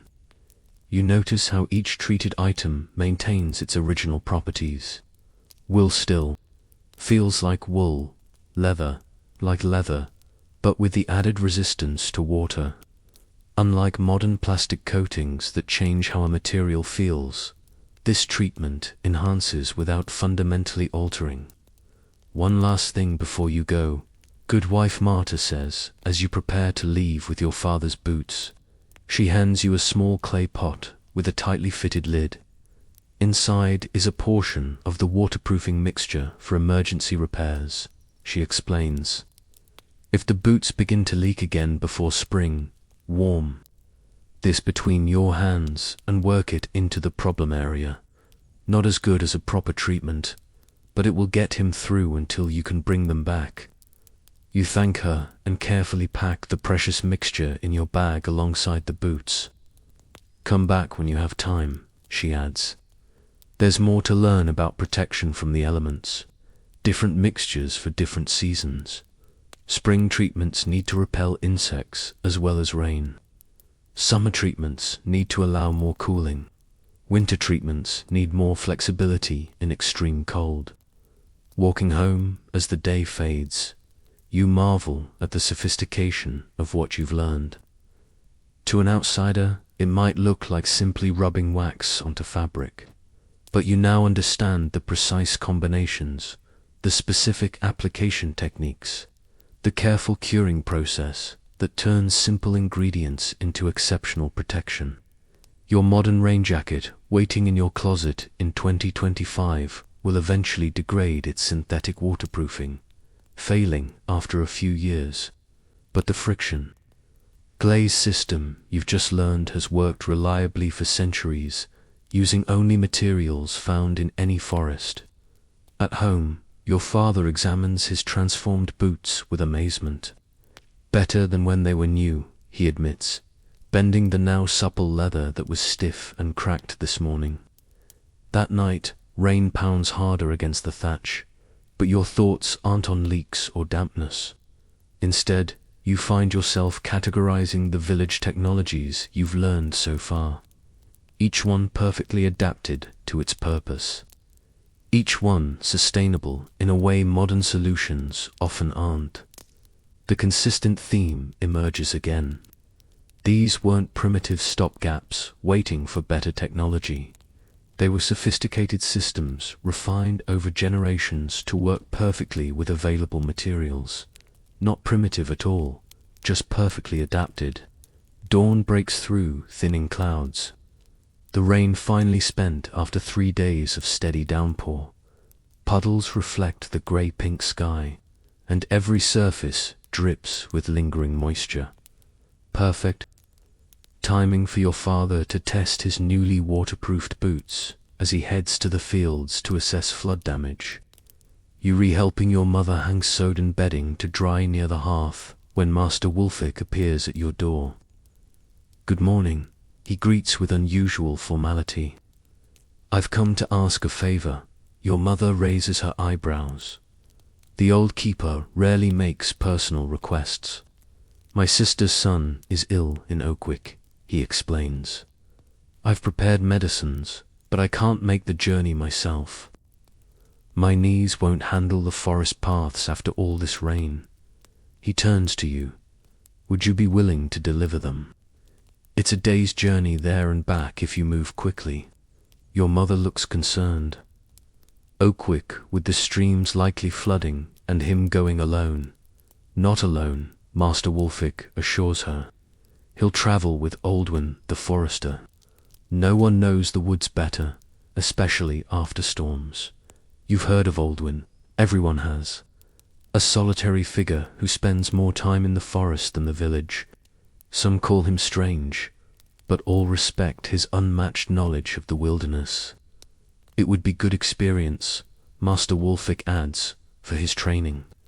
Your mother reluctantly agrees, and within the hour you're prepared for the journey. Sturdy boots, treated with Goodwife Martre's waterproofing, a small pack with bread and cheese, and Master Wulfik's precious bundle of medicines wrapped in oiled cloth. You meet Aldwin at the village edge. He's older than you expected, grey-bearded and weathered, with eyes so pale they're almost colourless.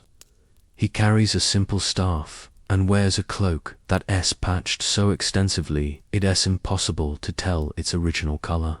"The boy's ready?" he asks Master Wulfik, hardly glancing at you.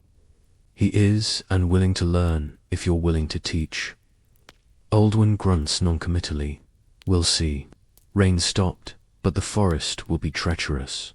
Streams high, paths washed out, mud slides on the ridge.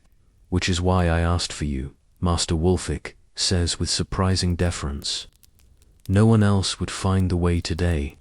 Something unspoken passes between the two men. Aldwin nods once, then turns to you. "Keep up. Don't speak unless necessary. Listen when I tell you to listen." Without waiting for a response, he turns and strides toward the forest edge. You hurry after him, glancing back once to see Master Wulfik watching with an unreadable expression. The forest embraces you quickly, bare winter branches dripping overhead, undergrowth sodden and heavy. Aldwin moves with surprising speed for his age, following what seems to be a clear path to you, at least until it simply ends, disappearing into a tangle of shrubs. Without hesitation, Aldwin veers left, where you see no path at all. Yet, as you follow, you realize he's tracking something invisible to your untrained eyes.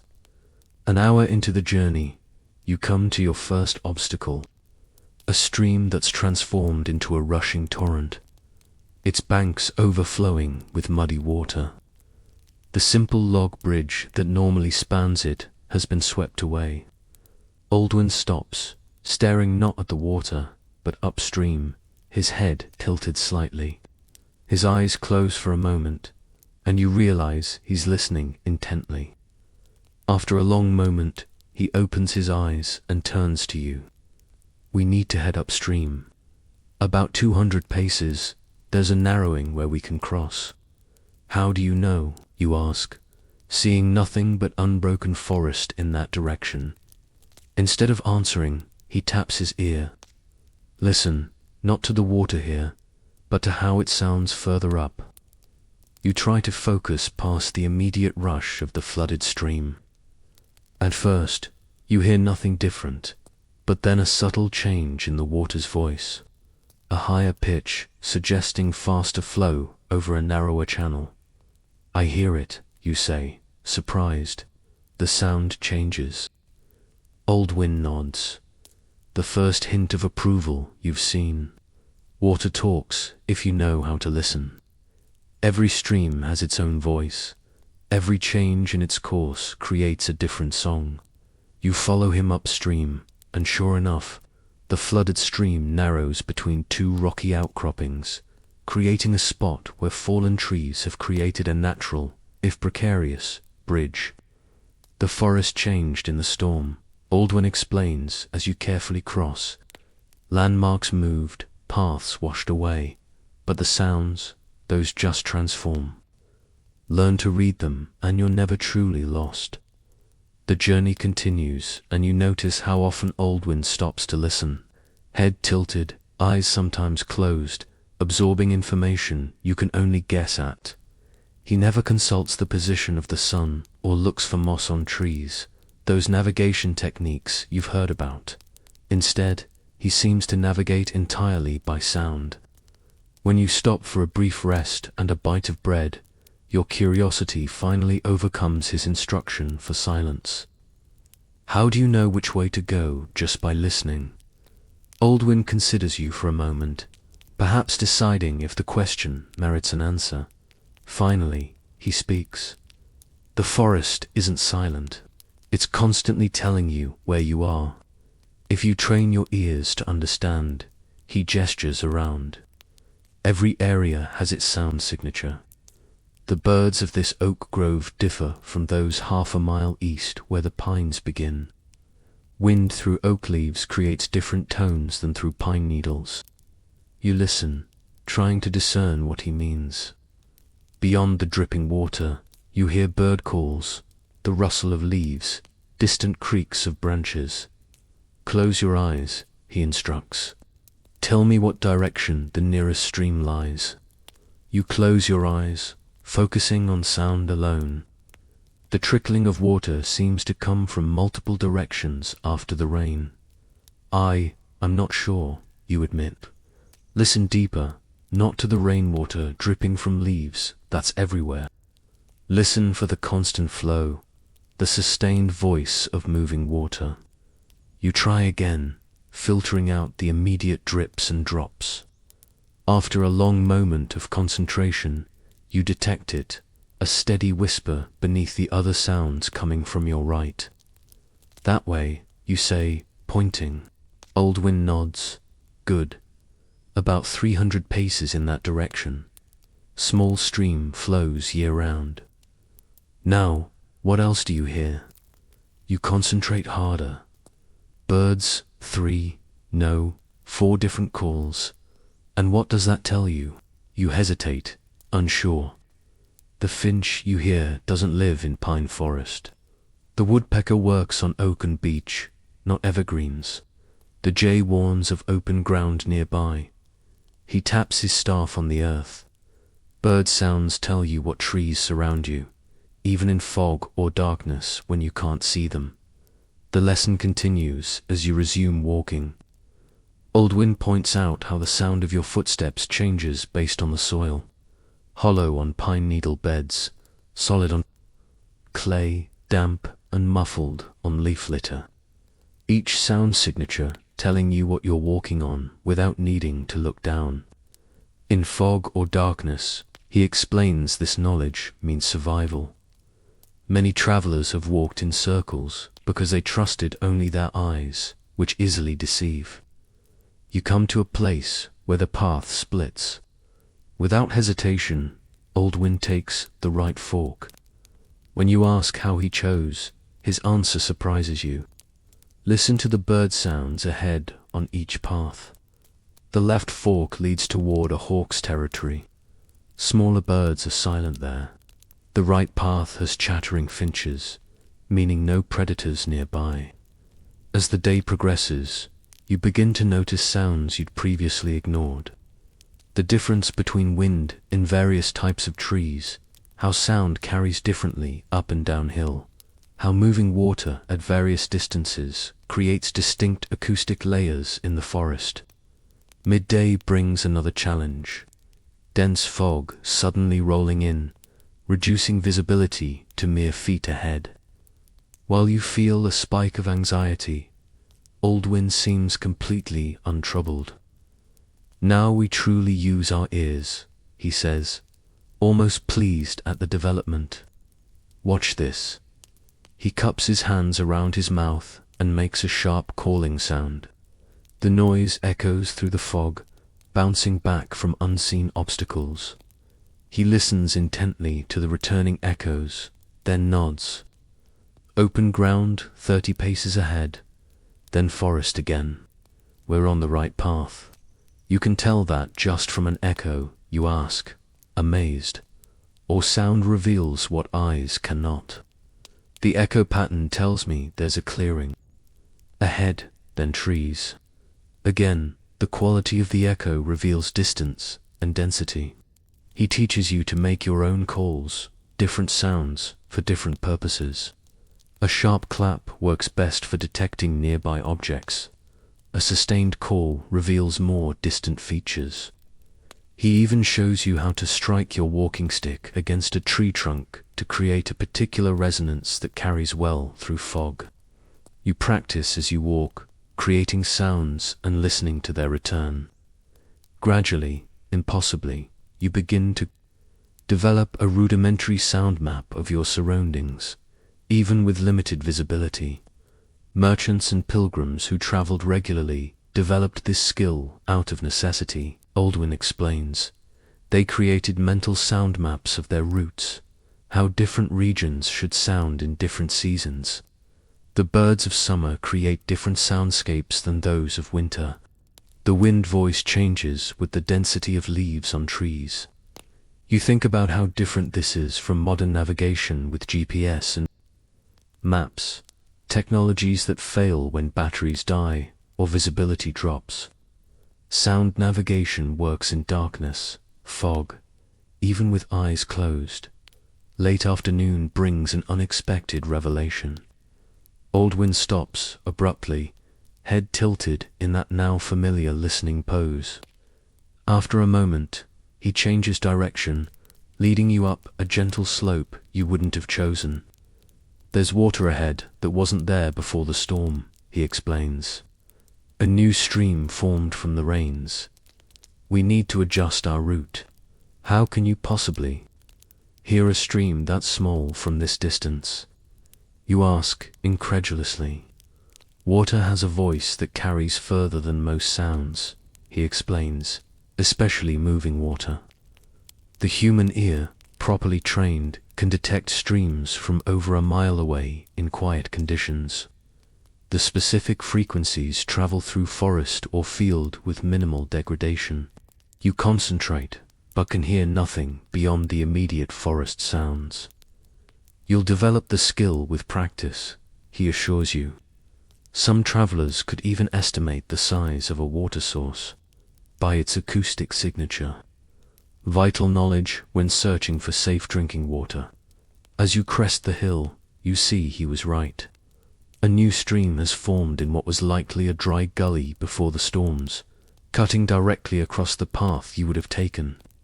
His hearing alone detected it long before visual confirmation was possible. A startling moment comes when Aldwin suddenly pulls you back, just as you re-about to cross what appears to be solid ground. Listen, he commands. You hear nothing unusual at first, then detect a subtle difference in how sound resonates from the earth ahead. Bog, Aldwin confirms the ground's saturated. Step there and you'll sink to your knees, maybe deeper. He strikes his staff against the ground, listening to the subtle differences in how the sound resonates through solid versus waterlogged earth. Following this acoustic guide, he leads you safely around the hazard.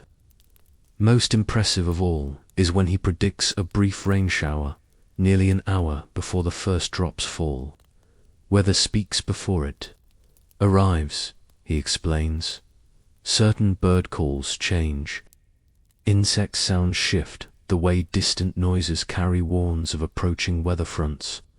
You focus on the forest sounds, trying to detect what he hears. There's a subtle change in the acoustic environment, a dampening of certain tones, a clarity to others. When the rain indeed arrives as predicted, you understand it wasn't mystical foresight, but empirical knowledge based on careful observation. Hunters and shepherds developed this skill to find shelter before storms hit. Aldwin explains as you wait out the brief shower under a dense pine. Critical knowledge when exposed on mountainsides or open fields. By late afternoon, you reach Oakwick. The small settlement appears through thinning trees, smoke rising from chimneys in the grey daylight. You deliver Master Wulfric's medicines to his grateful sister, whose son indeed looks terribly ill with fever. Will you stay the night? She offers. It's late to start back.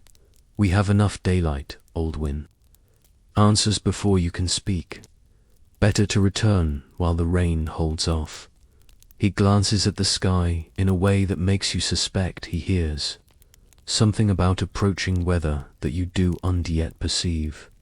The return journey feels different. Though the same distance, you travel faster, more confidently. You find yourself listening in a new way.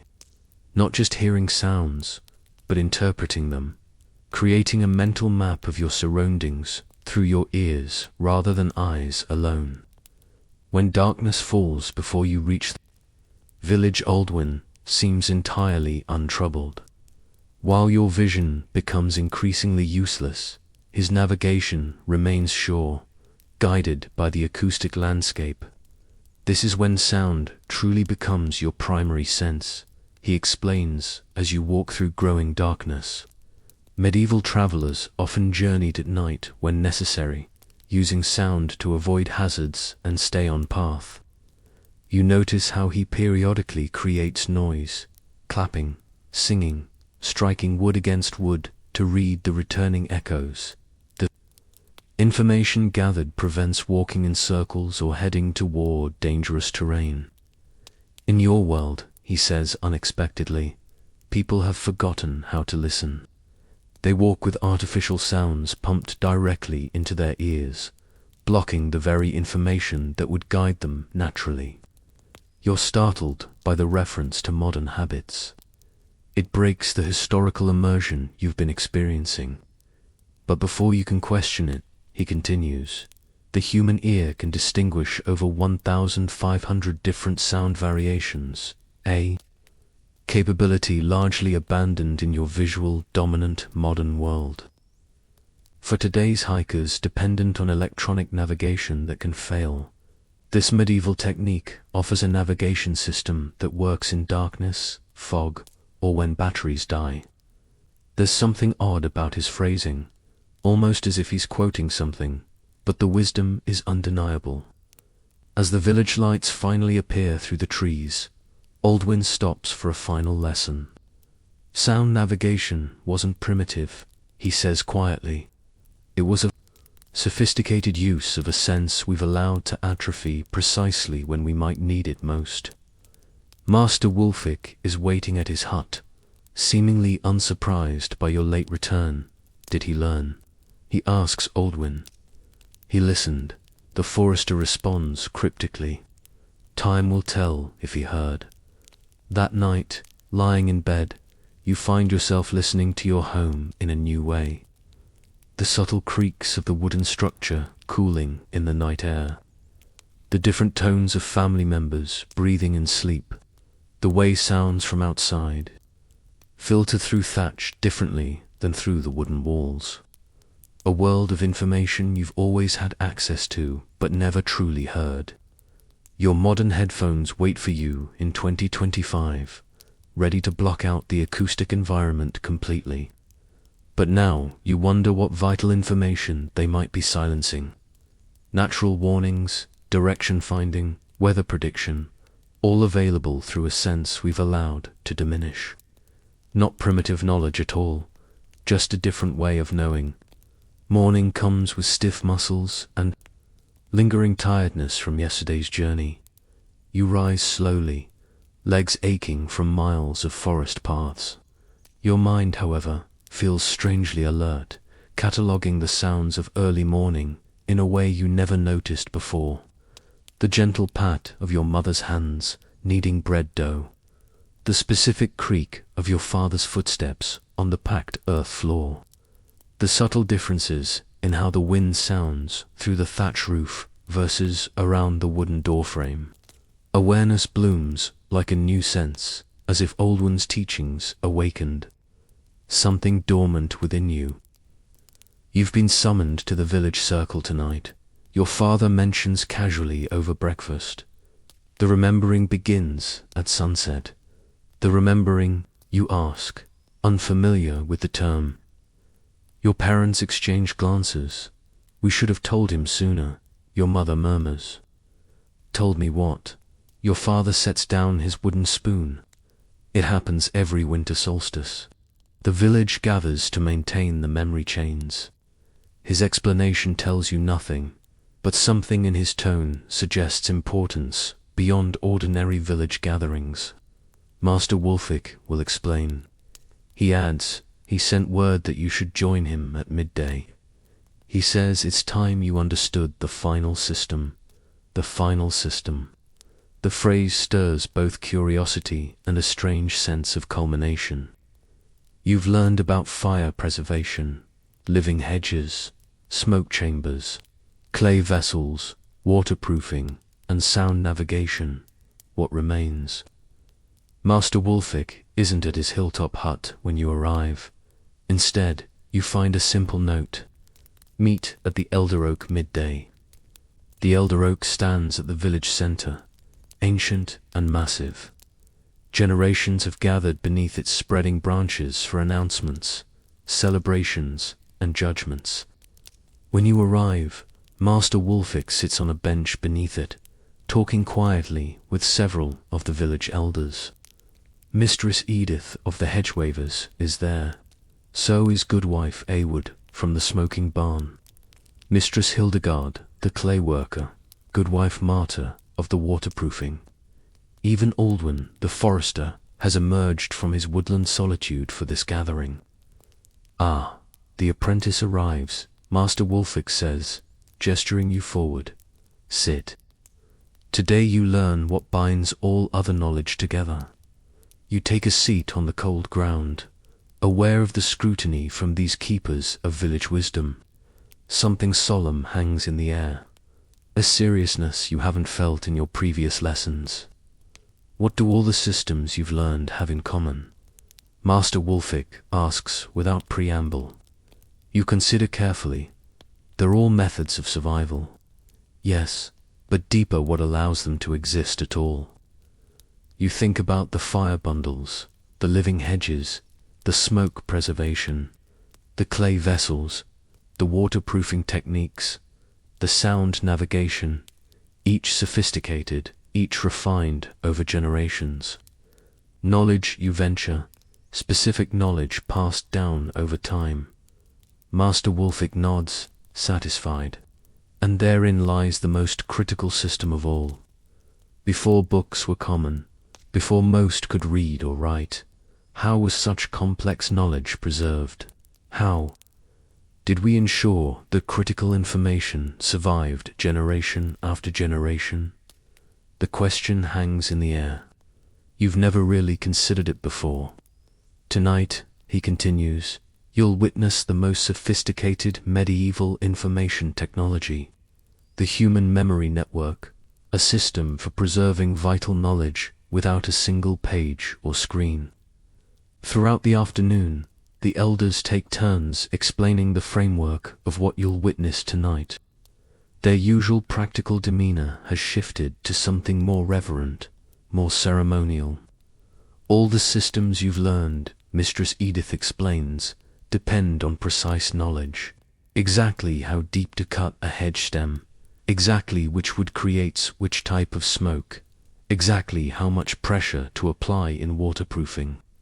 If this knowledge is lost, the physical skills become useless. But writing is vulnerable, adds Goodwife Arwood. Books burn, parchment rots, ink fades, and most critical of all, few can read them. So, our ancestors developed something more resilient, continues Master Wolfic. They created a living knowledge system using the most reliable storage medium available, distributed human memory.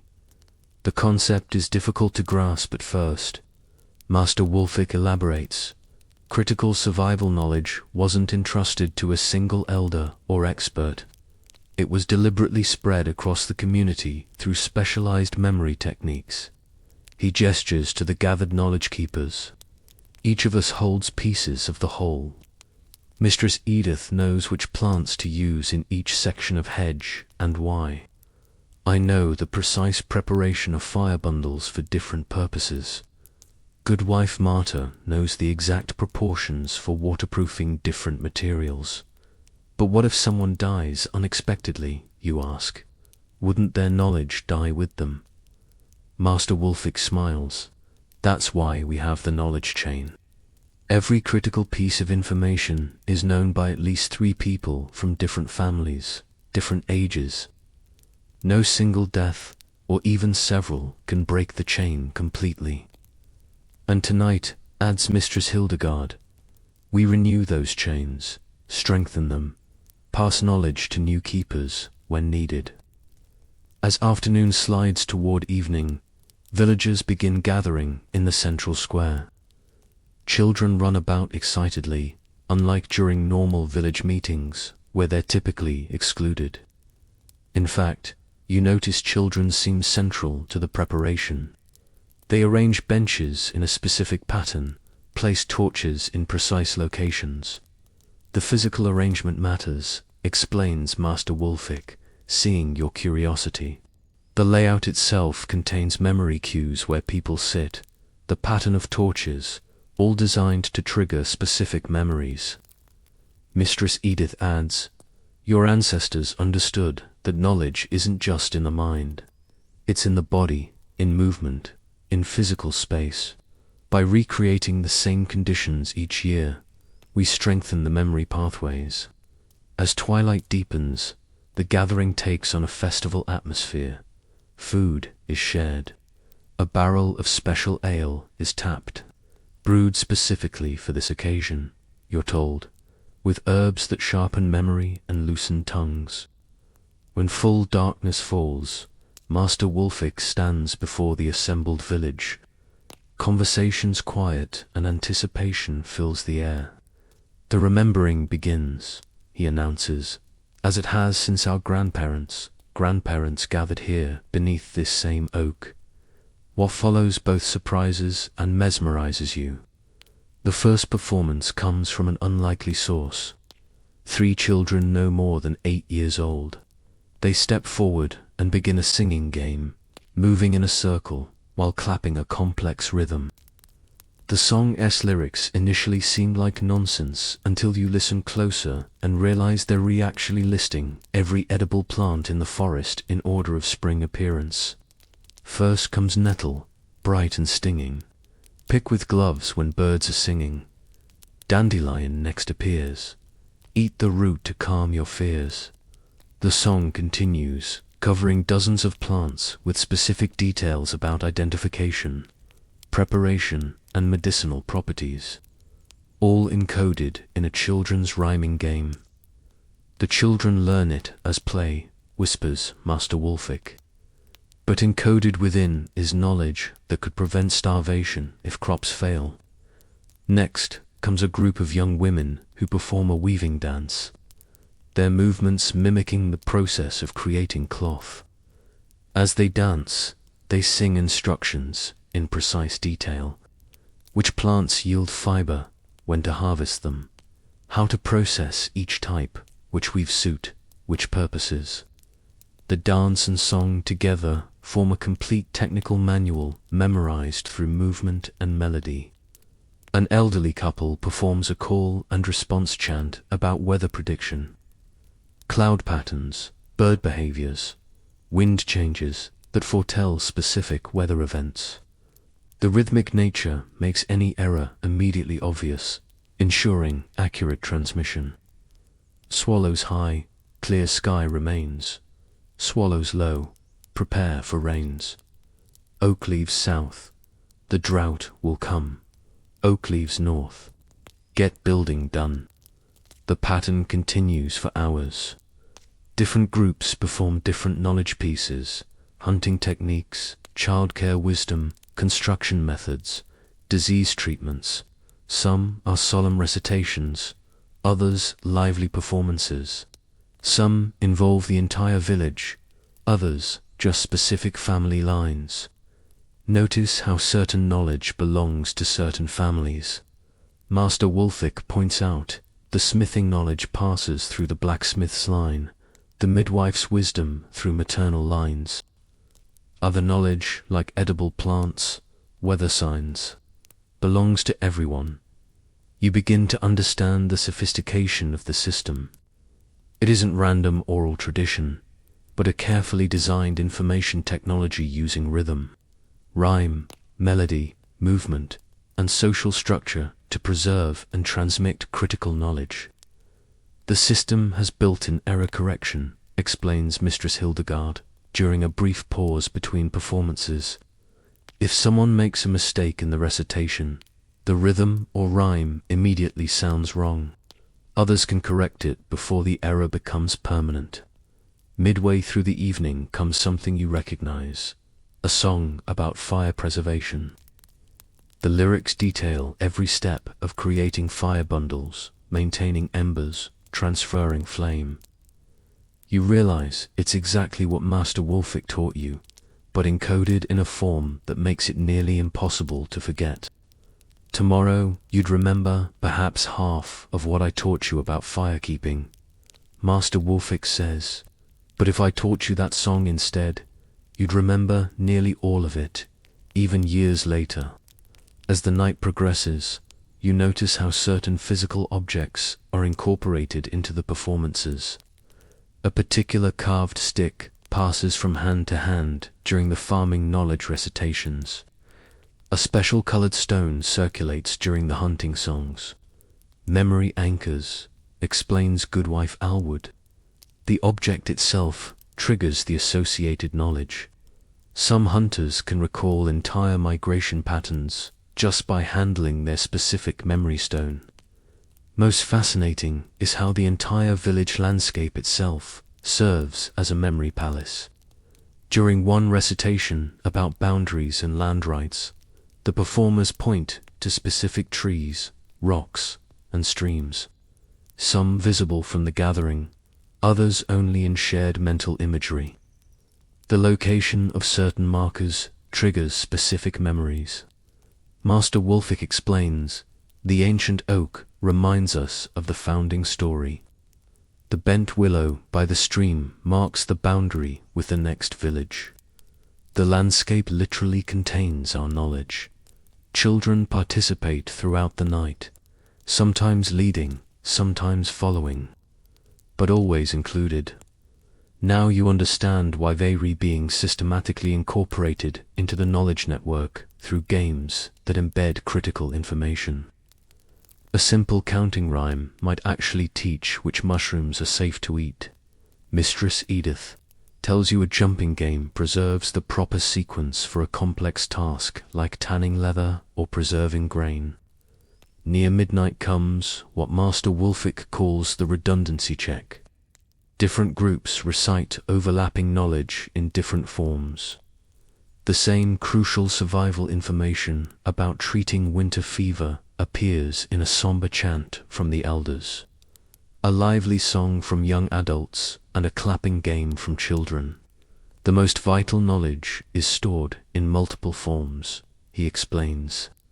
A song, a story, a physical arrangement, a game, ensuring that even if one transmission method fails, others preserve the knowledge you watch transfixed as the village performs its living library. This isn't simple storytelling around a fire. It's a human-centered information technology more resilient than any book or digital storage. Books burn, Master Wolfick says softly as the night winds down. Servers fail, but distributed knowledge spread across dozens of minds can survive almost anything. Plague, war, famine, even deliberate suppression. The official remembering concludes near dawn, though smaller groups continue recitations and performances as they drift homeward. Master Wolfick gestures for you to remain as others leave. Tonight you witnessed, but next year you'll participate, he tells you. Solemnly, as my apprentice, you'll become part of the knowledge chain for fire preservation. 3 others already hold that knowledge. You'll be the 4th, providing additional security. The responsibility feels weighty but right. You think of your smartphone waiting in 2025 with its fragile glass screen and battery that dies, without constant charging. All its stored knowledge useless without electricity, without the complex infrastructure that supports it. Compare that to what you've just witnessed. A resilient distributed knowledge network requiring no technology beyond the human mind and body designed to survive almost any catastrophe. What happens if the Lord or Church forbids these gatherings? You ask suddenly, realizing the political vulnerability. Master Wolfric smiles. Another layer of the system's brilliance. The same knowledge exists in multiple forms. If formal gatherings are banned, the children's games continue, preserving the core information. If songs are forbidden, physical memory anchors remain. The system adapts to persecution by hiding in plain sight. In lullabibis, in games, in everyday activities that no authority thinks to ban. You walk home as dawn breaks, exhausted but mind buzzing. Modern education suddenly seems strangely inefficient. focusing on writing and reading rather than these powerful memory techniques that kept knowledge alive for centuries without a single page. Your parents are still awake, waiting by the fire. You've seen the remembering, your father says. It's not a question. I never knew. You admit all these years, and I never realized what was happening in those songs, those games. Your mother smiles. That's partly the point. The knowledge hides in joy, in community. Precious things worth knowing or worth making beautiful. You think about modern survival prayers, stockpiling books that might never be read. How different from this approach, storing critical knowledge where it's most useful in human minds, ready to apply at a moment's notice. That night, drifting towards sleep, despite the morning sun, you reflect on everything you've learned. Fire preservation, living hedges, smoke chambers, clay technologies, waterproofing, sound navigation. Each sophistication in its own right, but the memory network that preserved them, that was the ultimate resilient information system, not primitive at all. Perhaps the most advanced technology of all, just not in a form we modern people recognize as technology. Medieval knowledge networks weren't simple oral traditions. They were the original cloud storage, distributed, redundant, and remarkably resilient. Days pass in a blur after the remembering. Winter tightens its grip on the village, bringing short days and long nights. The knowledge you've gained over these past weeks shifts from abstract learning to daily necessity as the harshest season takes hold. You rise before dawn, carefully transferring an ember from your fire bundle to kindle the morning fire. The technique Master Wulfik taught you now feels as natural as breathing. No more struggling with flint and steel in the freezing darkness. No more wasted time or precious tinder. Just reliable flame exactly when needed. Your father's boots, treated with good wife Marta's waterproofing, keep his feet dry despite the snow and slush. When a small crack appears in the right heel, you confidently warm a small amount of the mixture she gave you between your palms, working it into the leather with the friction technique she taught. The repair holds perfectly against the winter wet. Food stores remain fresh, longer than in previous years now that your family understands the principles of smoke preservation. The techniques Goodwife Awood demonstrated have become part of your household's practice. Even the humble herbs hanging from your ceiling rafters last longer, preserve better, having been properly smoke cured. Your mother uses one of Mistress Hildegard's cooling emporias to keep milk fresh an extra day. No small thing when winter limits the cow's production. At night, clay heat batteries warm your sleeping area, reducing the need for constant fire maintenance. When your young cousin falls ill with winter fever, you recognize the specific birch bark treatment needed. Knowledge from the children's singing game at the remembering. The information was there all along, you realize, hidden in play, in songs, in community ritual. One particularly bitter morning, Master Wulfik finds you helping repair a section of the living hedge damaged by heavy snow. Your training continues well, he observes, watching you carefully bend a young hawthorn to the horizontal position Mistress Edith taught you. You're becoming a keeper of systems. I still have much to learn. You admit securing the bent stem with practiced movements, always. He agrees, but you understand the principle now, how all these systems work together rather than separately. You pause in your work, considering his words. He's right. The past weeks have revealed not just individual survival techniques, but their interconnections, how each supports and enhances the others. The living hedge provides materials for baskets that store smoke, preserved foods. The hedge also shelters certain birds that control insects that would otherwise damage grain. That same grain, properly stored in clay preservation vessels, feeds the village through winter, providing strength for hedge maintenance and waterproofing work. Nothing stands alone. Everything connects. Come, Master Wolfic says, interrupting your thoughts. There's someone you should meet. He leads you away from the village, following a path you've never taken before.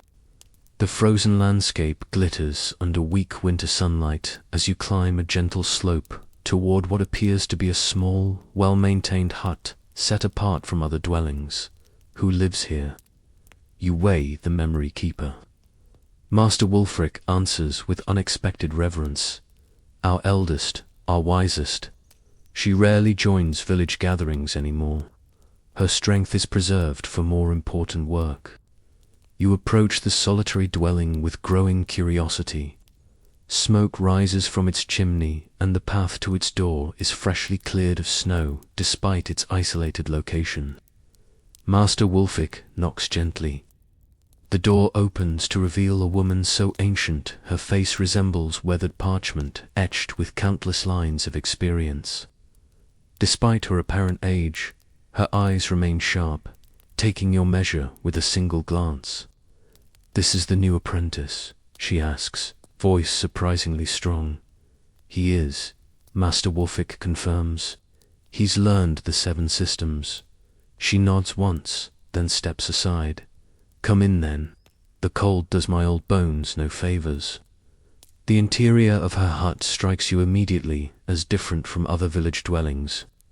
Every wall holds shelves lined with objects, stones of unusual shapes, bundles of herbs tied with colored thread, small carved figures, clay tokens painted with symbols.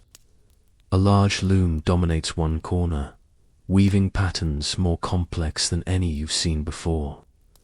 The old woman settles into a chair near the fire, gesturing for you both to sit. So she says without preamble, "You've learned about firekeeping, living barriers, smoke preservation, clay vessels, waterproofing, sound navigation, and memory networks."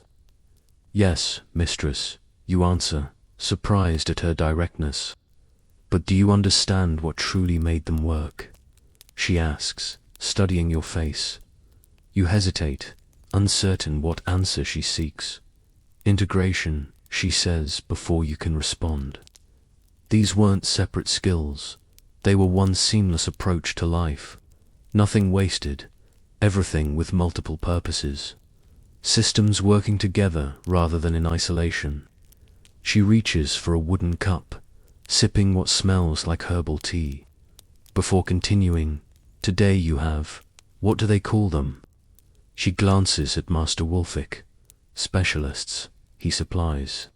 "Yes, specialists." She says the word as if it tastes strange. One person knows only farming, another only building, another only healing. Knowledge broken into tiny fragments, each person holding just one piece. You think about modern society where indeed most people specialize deeply in narrow fields.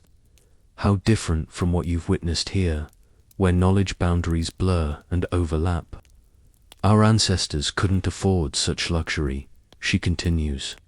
The farmer needed to be part healer, part builder, part preserver. The hunter needed to understand plants as well as animals. Everyone needed to grasp how one system affected another. Master Wulfic nods in agreement. The modern world calls this primitive. We call it wholeness. "Show me what you've learned," the old woman says suddenly, fixing you with her penetrating gaze. Not just the techniques, but the connections between them. Put on the spot, you gather your thoughts. The fire bundle system preserves flame for the smoker, which preserves food for the village, which provides strength for maintaining the living hedge, which provides materials and protection. You continue tracing connections between the systems. How clay vessels store what smoke preserves. How waterproofing protects what the other systems create. How sound navigation ensures safe passage between communities, allowing knowledge exchange. The memory keeper listens intently, nodding occasionally. When you finish, she seems satisfied. You begin to see, she says, not 7 separate systems, but one integrated approach to life. She rises with surprising agility for her age, moving to a large wooden chest near her bed. From it, she removes a small leather-bound book, a startlingly incongruous object in this world of oral tradition. "Can you read?" she asks. You nod, somewhat surprised by the question. "Good, few can." She hands you the book. This contains diagrams, recipes, measurements for all the systems you've learned, written by my grandmother's grandmother and added to by each generation. You accept the book with reverence, understanding its value in a world where written records are rare. "Why show me this?" you ask. "I thought the memory networks preserved knowledge without writing." She smiles slightly. "Redundancy, child. The same knowledge exists in multiple forms. The memory network is primary. It lives, it adapts. It cannot be destroyed by a single fire or flood. But this," she taps the book, "provides precision when needed, exact measurements, specific proportions." Master Wulfric adds, "The two approaches complement each other. Memory for resilience, writing for precision." You carefully open the ancient book. Inside, delicate drawings illustrate hedge-laying techniques, fire bundle construction, clay vessel designs, marginalia, notes, refinements added over generations. This contains the collective wisdom of 15 generations. The memory keeper says quietly, "Not just how to do things, but why they work, the principles behind the practices."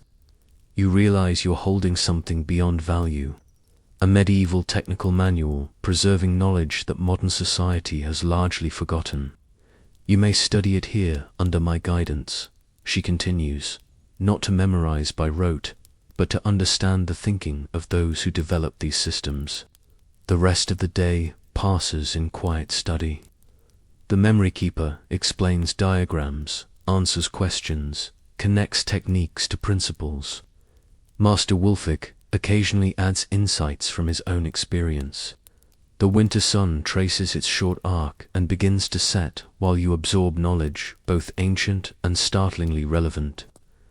As twilight approaches, the memory keeper closes the book and returns it carefully to its chest. "You asked earlier why I showed you this," she says, settling again by the fire. "The answer is simple. Someone must remember." Her gaze fixes on the flames. "A time may come when these systems are forgotten. When people believe there is only one way to live, dependent on mechanisms they don't understand and can't repair. You think about your own modern world, so technologically advanced, yet so vulnerable to disruption. How many people know how to preserve food without refrigeration? How to find direction without GPS? How to waterproof without synthetic chemicals?